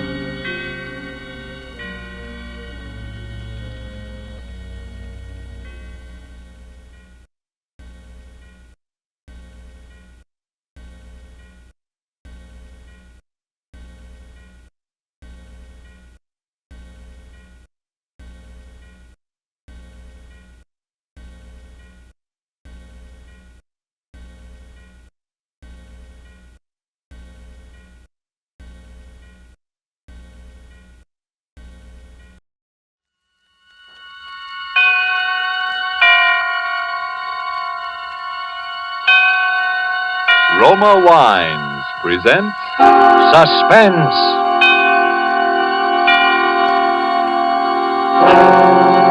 Roma Wines, made in California for enjoyment throughout the world. Salud. Your health, senor. Roma Wines toast the world. The wine for your table is Roma Wine, made in California for enjoyment throughout the world.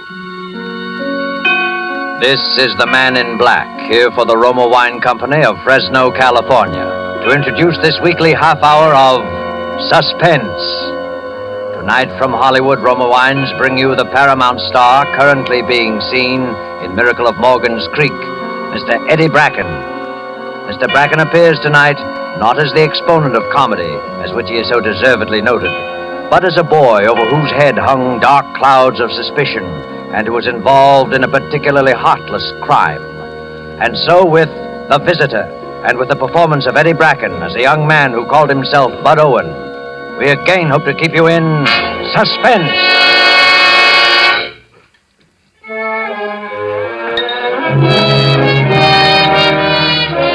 Hamburger steak, well done. Burn a cat or a crisp? It was around 2 o'clock on a Thursday afternoon. I was right in my usual groove, counting at Al's Coffee Pot, Route 22 out of Baltimore.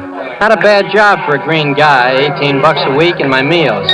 But I was aiming to be a short order cook when I really got the hang of things. Of course, I'd only been in the diner a couple of months. Well, as I say, it was the usual afternoon, not especially busy, but busy enough. No kidding, Mac. Where's that Westerner? Hey, what'll you have, mister? Ham on rye and a cup of coffee. Coming right up. Ham on rye, draw one. Look, kid, I'd like to talk to you. Yeah, what about? Have you got a minute? I guess so. Hey, Al, take the counter, will you? I'm going to have some coffee. Okay. So what's on your mind, mister? I'm looking for someone. Yeah? Your name wouldn't be Bud Owen, would it? They call me Bill Duncan around here. That's not what I asked. So? I'm looking for a boy named Bud Owen. Well, what about him? Disappeared from his home about 3 years ago. A boy from my town. He'd be about your age now, about 18? 17. That's it. Well, his folks have been worried sick about him. Everyone else gave him up for dead. Then I heard you were working here. Bud? Yeah? Who told you? No one told me. I got a note, anonymous. You didn't write it, did you? No, I didn't write it. You know, I think I'd have recognized you anyway. You're a lot taller, of course, and you look older. Yeah, anyone would, wouldn't they? Same ears, though. I call them wings. That's a good one. Know who I am, of course. Mac Burl. Used to be chief of police. Oh, pleased to meet you again, Mr. Burl. Well, Bud Owen. A lot of know-it-alls are sure going to be surprised. Surprised? At what? Why, to see you. Edgerton is certain to a man that you're feeding fishes off White's Pier. And when they see you, boy, I can't wait. Look, Mr. Burl, just what is your proposition? Why, Bud, I want you to come home again with me. Oh? Of course, things have changed some in 3 years, but not too much. If you take it easy, if you have a friend to help you over the rough spots, you'll feel right back at home in no time. I see. This way, you're depriving yourself of everything a boy could want. Good home, lovely parents. Yeah, wealthy parents. You make it sound kind of nice at that, Mr. Burl. And, Bud, did you know that your father has offered a $10,000 reward for anyone who finds you? No, I didn't know that. Don't you think you ought to come home, Bud? Maybe I should. And think of your folks. Think how your poor mother suffered. Yeah. Think how happy it'd make him. Well, Mr. Burl, if you really think it'll be all right. Why, sure it will. It may be a little tough at first, all the excitement, people staring at you, but that won't last long. You got to expect some excitement. Oh, I suppose it was an event having a hometown boy drowned. Drowned, boy? They thought you were murdered.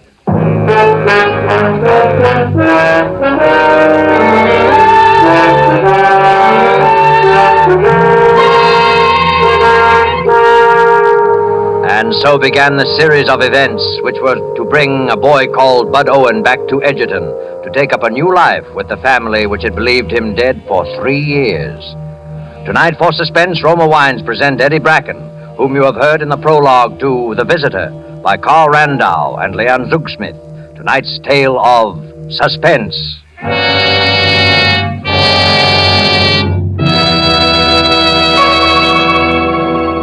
In this brief intermission in the play, let's imagine ourselves for a moment in a flower-garlanded Bermuda, seated on the terrace of the exclusive Coral Beach and Tennis Club.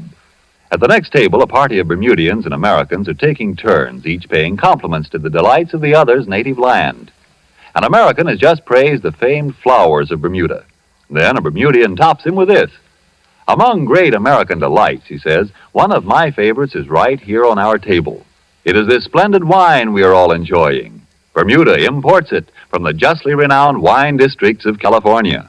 It is your internationally esteemed Roma wine. Yes, and Americans themselves have certainly not overlooked the great and enjoyable qualities of these fine Roma wines. Proof is, Roma wines are America's largest selling wines. Such outstanding popularity must mean here are wines that are more taste-delighting, more satisfying in their richness and fine wine quality. Yet, with all that as your reward for specifying Roma wines, you'll be amazed and delighted to hear your dealer say, Roma wines cost only pennies a glass. That's because here in America you pay no high import duty or long voyage shipping charges for these fine Roma California wines. Don't fail to enjoy Roma wines. R-O-M-A, Roma, made in California for enjoyment throughout the world. And now it is with pleasure that we bring back to our soundstage our star, Eddie Bracken, as Bud Owen in The Visitor, a tale well calculated to keep you in suspense.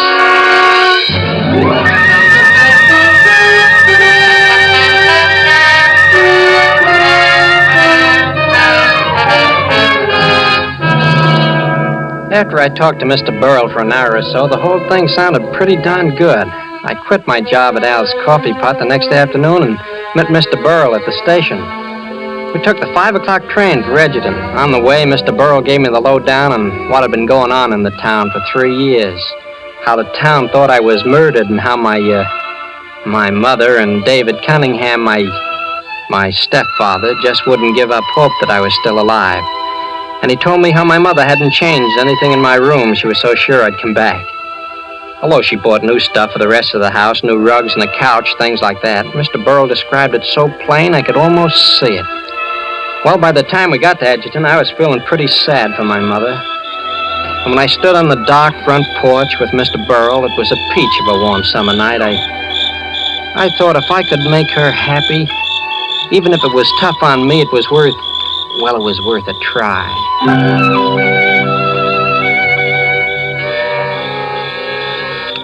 Brace yourself, youngster. This is it. Yeah, sure. I'm okay, Mr. Burrell. Did you, Burrell? Yeah, and here's Bud. Bud. Hello, Father. Come in, Bud. Here, let me have your suitcase. Is your mother, Bud? Bud. Hello, Mother. Bud. This time it's really Bud, Judith. He's come back to us. Oh, Bud. Bud. It's all right, Judith. Oh, my big baby. Why, you're so tall I can hardly kiss you. Well, now, come, Judith. Let's go into the living room. Come along, Burrell. Oh, I always knew I'd be silly when you came back. Here, let me push your hair down. Oh, Now you look more like my Bud. Gosh, I wouldn't have recognized this room. Isn't that couch new? Mm-hmm. And the rugs and drapes. I don't know how we'll ever be able to thank you, Burrell. Why, seeing Judith so happy is reward enough. Oh, yes. That reminds me. Drop into my office tomorrow, Burrell, and I'll take care of that other, more tangible reward. Mother, I don't know how to begin. I mean to tell you how sorry. Oh, don't tell me anything, darling. Nothing matters except that you're back. That's the spirit, Judith. Only your right hand, Bud, it's all bandaged. Oh, that's nothing. I burned it while working in the diner. It's nothing, Mother. Well, folks, it's been a long day for an old man. I guess I'll run along. Right away, Mr. Burrell? Why, you just got here. You'll be seeing plenty of me, Bud. Right now, though, you should want to be getting acquainted with your folks again. Yeah. I'll see you tomorrow, Dave. Good night. Good night. Good night. Well, have you noticed, Judith, how deep Bud's voice is now? Yes, it was just a little pipe when he left. But it was beginning to break, wasn't it, Bud? Gosh, I guess so. It must have sounded pretty awful. And he shaves, David. Every day, Snooky? Well, gosh, not quite. Really, David, I don't think that's so funny. Oh, that sounds like Ellen. Isn't that nice? Let her in, David. Yeah. Ellen Woods? Why, who else, Bud? Does she live next door? Why, of course, Bud. The Woods have always lived there. Hello, Ellen. Ellen, here we have such a surprise. Angel, it's simply fabulous. Let me kiss you, you love. Ouch, take it easy. Why, Bud, you're gigantic, a regular beanpole. Oh, but I can't wait for Joe to see you. Joe? I called him as soon as I heard he's coming over here. It's all right, Mrs. Oh, Cunningham. of course, Ellen. I'd forgotten. It'll mean so much to Joe. You know about Joe, Bud. Oh, yes. Mr. Burrell told me. I didn't know before. Yes, this town's going to have a lot to make up to that young man. My folks wouldn't let me see Joe, Bud. Yeah? Well, naturally, they thought, after all, Joe was the last person who saw you, and then he admitted you'd quarreled. But your mother and I never had a moment's doubt, Bud. I'm thankful for that. Oh, that's Joe now. Joe, it's true. Bud's here. Ellen phoned. I ran all the way. She said... You. Yeah, Joe, it's me. Yeah. Guess it is. Well, pal, I hear I owe you an apology or something. Skip it, pal. Joe, we know how hard it's been for you. Only now it's over. Well, it didn't matter, Mrs. Cunningham. I've learned to put up with a lot. Yeah, well, Judith, dear, let's go upstairs. Let's give the young folks a chance to be by themselves. Well, all right, David. But don't stay up too long, No. Bud. You still need lots of sleep. Yeah, I won't, Mother. And don't forget to turn off the light. No. Good night, children. Good night, Miss Cunningham. Mr. Cunningham. Well, what'll we do? Cut a rug or chew the fat? Suit yourself. Joe, don't talk that way to Bud. He might remember he's my friend. He certainly was yours. Yeah? Yeah, I guess he was. Look, Joe, I can see how you saw at me, but don't take it out on Ellen. Kindly don't stop messing between Ellen and me. Joe, please. Okay. Do I have to make a speech? So you're home now, Bud. I'm the last one to kick, but when you toss it all off by saying you owe me an apology or something, maybe it's not easy to remember we were friends. I didn't know what to say. I know I tried to remember we were friends, and the whole town was sure I'd killed you. I tried to remember it when the draft board listed me as undesirable because they thought I was guilty. I even tried to remember we were friends when, for 3 years, people crossed the street so they wouldn't have to speak to me. People got up and walked out of the room when I came in, and they... Gosh, Joe, I didn't realize that. I am sorry, Joe, honest. Now listen, Joe. You should be the first one to walk around the town with Bud. Right tomorrow morning. And if you'd both like it, why, I'll go with you. Well, if it's all right with Bud. Oh, is it? Boy, I'm going to need company. Then it's a date. Okay, no kidding, Bud. I'm glad you're home, fella. No hard feelings? Oh, gosh, no, Joe. So long, Bud. Bye, Bud. So long. Bud, Yes, Mother? are you coming up to bed now, dear? Why, yeah, I might just as well. You know, Bud, I've been thinking. The funniest thing. What? What's that, Mother? Do you realize you never even asked about Trixie? Trixie? That's right, I didn't. After all, she was your dog. Oh. And you know what they say about a boy and his dog. Poor thing, when you didn't come back, she just wandered off. Gee, that's tough, all right. And you didn't even ask about her. But I guess you can't be expected to remember everything. No, I guess I can't remember everything.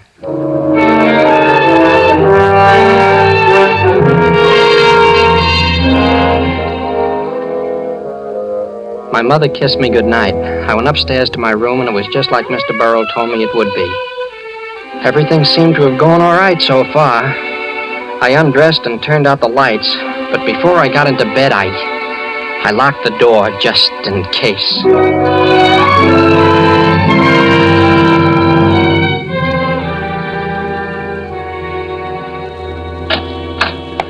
Gosh, I guess I'm late for breakfast. That's all right, darling. We know you needed the sleep. Sit right in your old place, Bud. Yeah, sure. Well, your mother and I have been mooning over old pictures of you, son. Bud, except for the ears and something around the eyes, you've changed so that I can hardly recognize you. Look, here's the last picture before you went away. Why, it's almost frightening the way you've grown. Well, Judith, dear, you wouldn't want the boy to be a midget, would you? Well. Sure, he's taller, but look at the hair there and the way he stands. I sure was a goon. Boy, you should have been glad to get rid of me. And look, Bud, what else I found.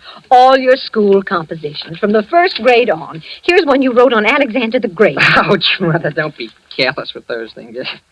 I'll die of blushing. Why, Bud, I think this was very good for your age. You were barely 14 when you wrote it. See, it's marked B, so it can't be so terrible. Your least little scribble is a great thing to your mother. Well, I'd better get off to the office. Drop in to see me if you have time, Bud. Why, sure, Father, I'll do that. Bye, Judith, honey. I'll be home for dinner. Goodbye, David. Now, how about some hot coffee, Bud? Yes, thanks. There, Snooky. Bud, there's something important I want to discuss with you. It's about my will. Your will? Well, you know how your father, David, was about my money, Bud. He never wanted to touch it or even to have me put him in my will. He's so proud about things like that, and I do have so much more than he ever will. Sure, I remember. How much money is it anyway? Why, you know, Bud, there's about $150,000 your grandfather left. Yeah. Then there are those 4 houses on Elm Street that Aunt Carolyn left and the income from them. I haven't used any of it, so it amounts to quite a lot by now. Gosh, yes, it must at that. Well, after you left, even though David didn't want me to, I changed the will, leaving everything to him. Why, sure, that sounds fine to me. But now that you're back, I think the best thing would be to just turn it all over to you now. Set up a trust fund. You could use the income when you start to college, and later maybe you'll want to set yourself up in some kind of business. But, and I know it will please David. But, Mother, gee whiz, it's swell of you, but don't you think you should wait? Wait? For what, darling? Well, until you know me better. I mean, gosh, I wouldn't know what to do with all that money, and I might mess things up. Why, silly, the bank takes care of everything. It always has for me. Now, all you have to do is sign these papers here. I sign them? But I can't, Mother. You see my hand, the bandage. Oh, isn't that a shame? Yes, I forgot that you couldn't write. Well, it'll be all right in a couple of days, so I can take the bandage off then. Oh, somebody's whistling for you, Bud. My, that sounds like old times. It's Ellen and Joe. They're going to take me around and show me the town. Well, I guess I have to face the music. Oh, you know you love it. You're going to be a regular hero. Yeah, but I don't feel much like a hero now.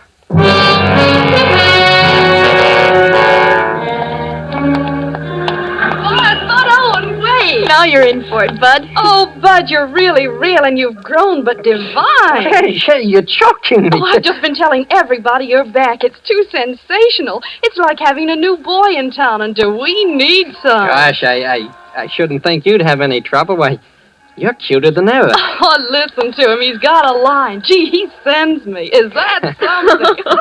The best thing you ever called her before was buzzard egg. Well, gosh, I called her something beside that once in a while. Well, you did call her Mary Louise. Well, of course I called her that. Gee, it's swell to see you, Mary Louise.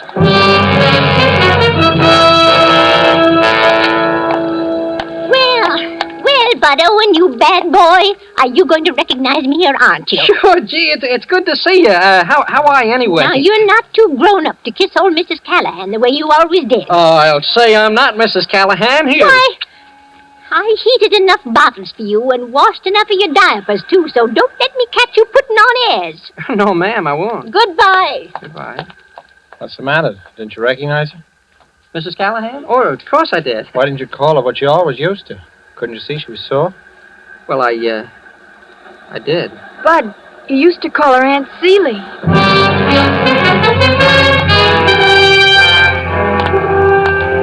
Well, I couldn't believe it, but I daren't refute the evidence of my senses. It's the Owen boy, Bud Owen. Well, I'm glad to see you, sir. I just saw your mother. Heard you were back. She told me she was bringing you down to my office in a day or two. Yeah, she told me. Your mother's 1 in a million, young man. She thinks only of your welfare. I hope you've learned to appreciate her. Yes, sir, I have. Well, I just wanted to check on the news. And no nonsense, my boy. You do as your mother says. What did he mean? No nonsense. Don't you know? Well, I guess so. Mother told me she was going to take me down to the lawyer's office this morning. Bud. I've been waiting for you to outsmart yourself, and this is it. I don't get it. You sure don't, Bud. Give him a chance, Joe. Because it so happens that's not Mr. Reedy, the lawyer, but Dr. Sterling, the dentist.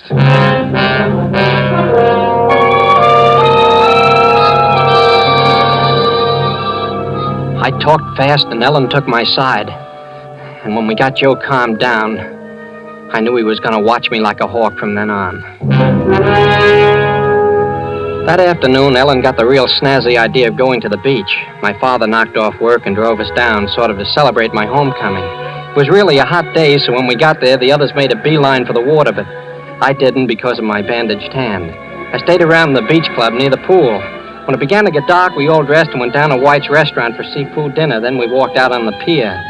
The same pier where I was supposed to have been murdered. I remember I said something about taking the body back to where X marks the spot, and everybody laughed.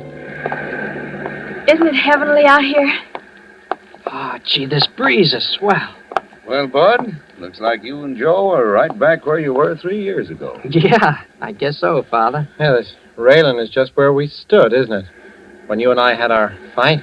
Yeah, about. What's that phobia people have looking down from tall buildings? I get it looking down at the water from up here. Oh, you shouldn't worry, Ellen. You swim like a fish. Now, me, I should really feel funny. About ready to go home, children? I don't want Judith to worry you. All right, Mr. Cunningham. It's been such a heavenly day. Bud, wait a minute. Come on, Joe. Wait, a couple of things I want to talk to you about. Later, Joe, Ellen, and Father. Only take a minute. First, about your not being able to swim. But, Joe, you knew about that. I never learned. That was why... Sure. Everybody knew Bud Owen couldn't swim. That was why, when you disappeared, they thought I'd pushed you off the pier and you drowned. Joe, I don't get it. Can't you let bygones be bygones? Bud Owen couldn't swim. But this afternoon, when you thought we were all at a good, safe distance, I walked up the beach club looking for you, and I saw you swimming in the pool. But I learned... And your bandage was off. We'll start talking. Or do I have to do the talking? To the cops? Listen, Joe, you gotta wait. You gotta give me time. Now, don't get me wrong. No one in this town would be gladder to have Bud Owen come back than me. After all, I've taken plenty because he disappeared, but rather than let Mrs. Cunningham be fooled... That's what I mean, Joe. You gotta give me time to square things. Just a little time. You better move fast, brother. Joe, no matter what you think, you know I haven't hurt anybody. No, not yet. And if you give me time, nobody will be hurt.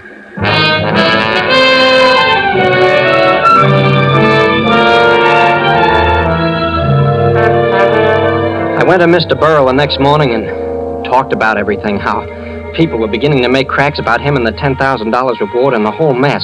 I knew things were moving awfully fast, and I told Mr. Burrell he had to help me. That night when she'd finished her coffee, my mother said she was awfully tired, and my father, David, saw her upstairs to bed. I looked out the window, and I saw Mr. Burrell's car pull up to the curb in front of Ellen's house. I knew he was going to do everything he could, but by this time I was scared. Well, at bedtime, my stepfather fixed some sandwiches and we drank some milk. Then he came up to my room with me and we sat down to talk. Well, I see your mother's been changing your room around. It's not bad. I guess women like to fuss and around and so forth. That's a fact. And there's no use opposing them. I guess that's right. By the way, what's your real name? Bud Owen.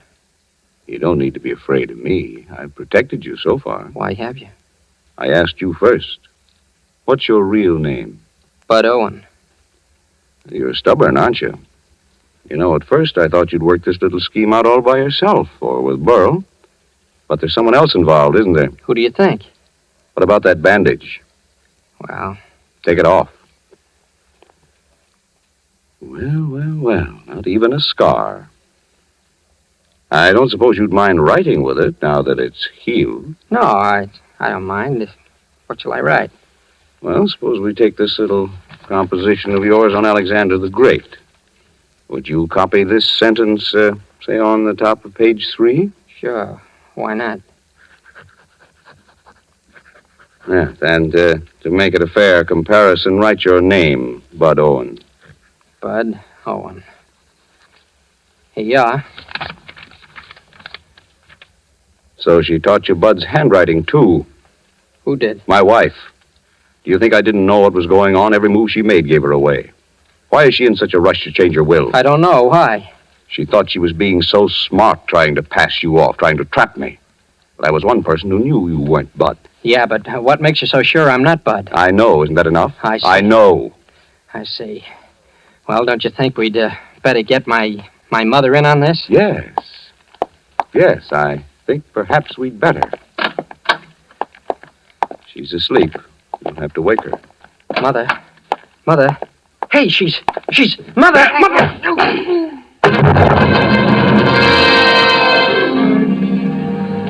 When I came to, I had an awful pain in the head.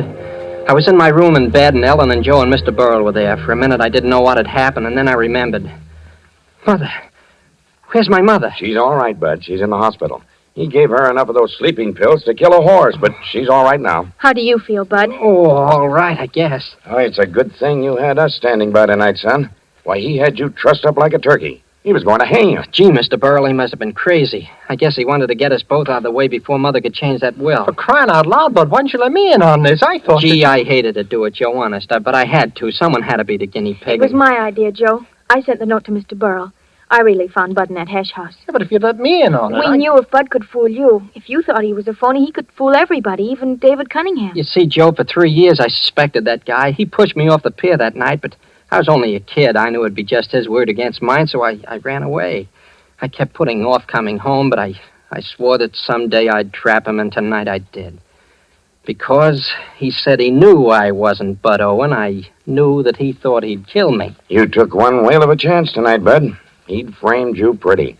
Another half hour, and we'd have found your mother dead, you strung up, and that suicide note you wrote propped up on the dresser. Yeah, suicide note? Why, I just copied a sentence out of an old composition, something about Alexander the Great. Alexander the Great? Listen to this. It is terrible, what awful crimes are done for greed and ambition. Signed, Bud Owen. Sure, you see? I was just writing... What? And I signed that? Holy...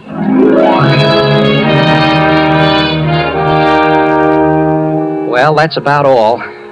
I didn't know how my mother would take it, having my stepfather turn out to be such a heel, but once she got over the dope he'd slept her, she was fine, as happy as a lark over me. Joe and Ellen, they got married but quick, and now Joe's in the Marines, and me, I'm just passing the time here in Edgerton till I'm 18 and my number comes up, and then maybe I'll see a little excitement.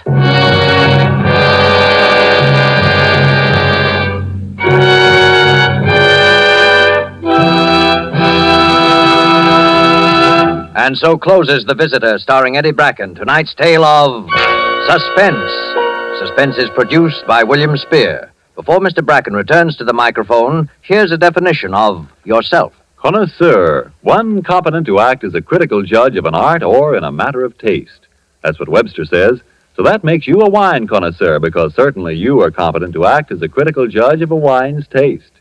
Matter of fact, all you have to know to be a true wine connoisseur in the opinion of your friends and guests is a single word, Roma, R-O-M-A. To get the proof, make your own taste test of the tangy, appetizing Roma Sherry, the hearty, satisfying Roma Burgundy, the heavier, sweeter Roma Port, or any of the many different delicious Roma California wines. If your favorite dealer is temporarily out of the kind of Roma wine you prefer, ask for it again, please. Just be sure to say R-O-M-A, Roma Wines, made in California for enjoyment throughout the world. This is Eddie Bracken, and this is one of those nights I'll certainly remember for a long time. I've always hoped, A, to be allowed to play a real, genuine, dramatic role, and B, it's been an ambition of mine to get a crack at this show, Suspense, because, well, I think it's tops. The next 2 broadcasts in this series should be particularly interesting. I know I won't miss either of them because Orson Welles is going to star in that very thrilling story, Donovan's Brain, which will be done in 2 parts. 1 part next Thursday and part 2 the following week. And one more word, don't forget to buy some war bonds. Eddie Bracken will soon be seen in Paramount's Hail the Conquering Hero. Next Thursday, same time, you will hear Orson Welles in Suspense. Presented by Roma Wines, R-O-M-A, made in California for enjoyment throughout the world. This is CBS, the Columbia Broadcasting System.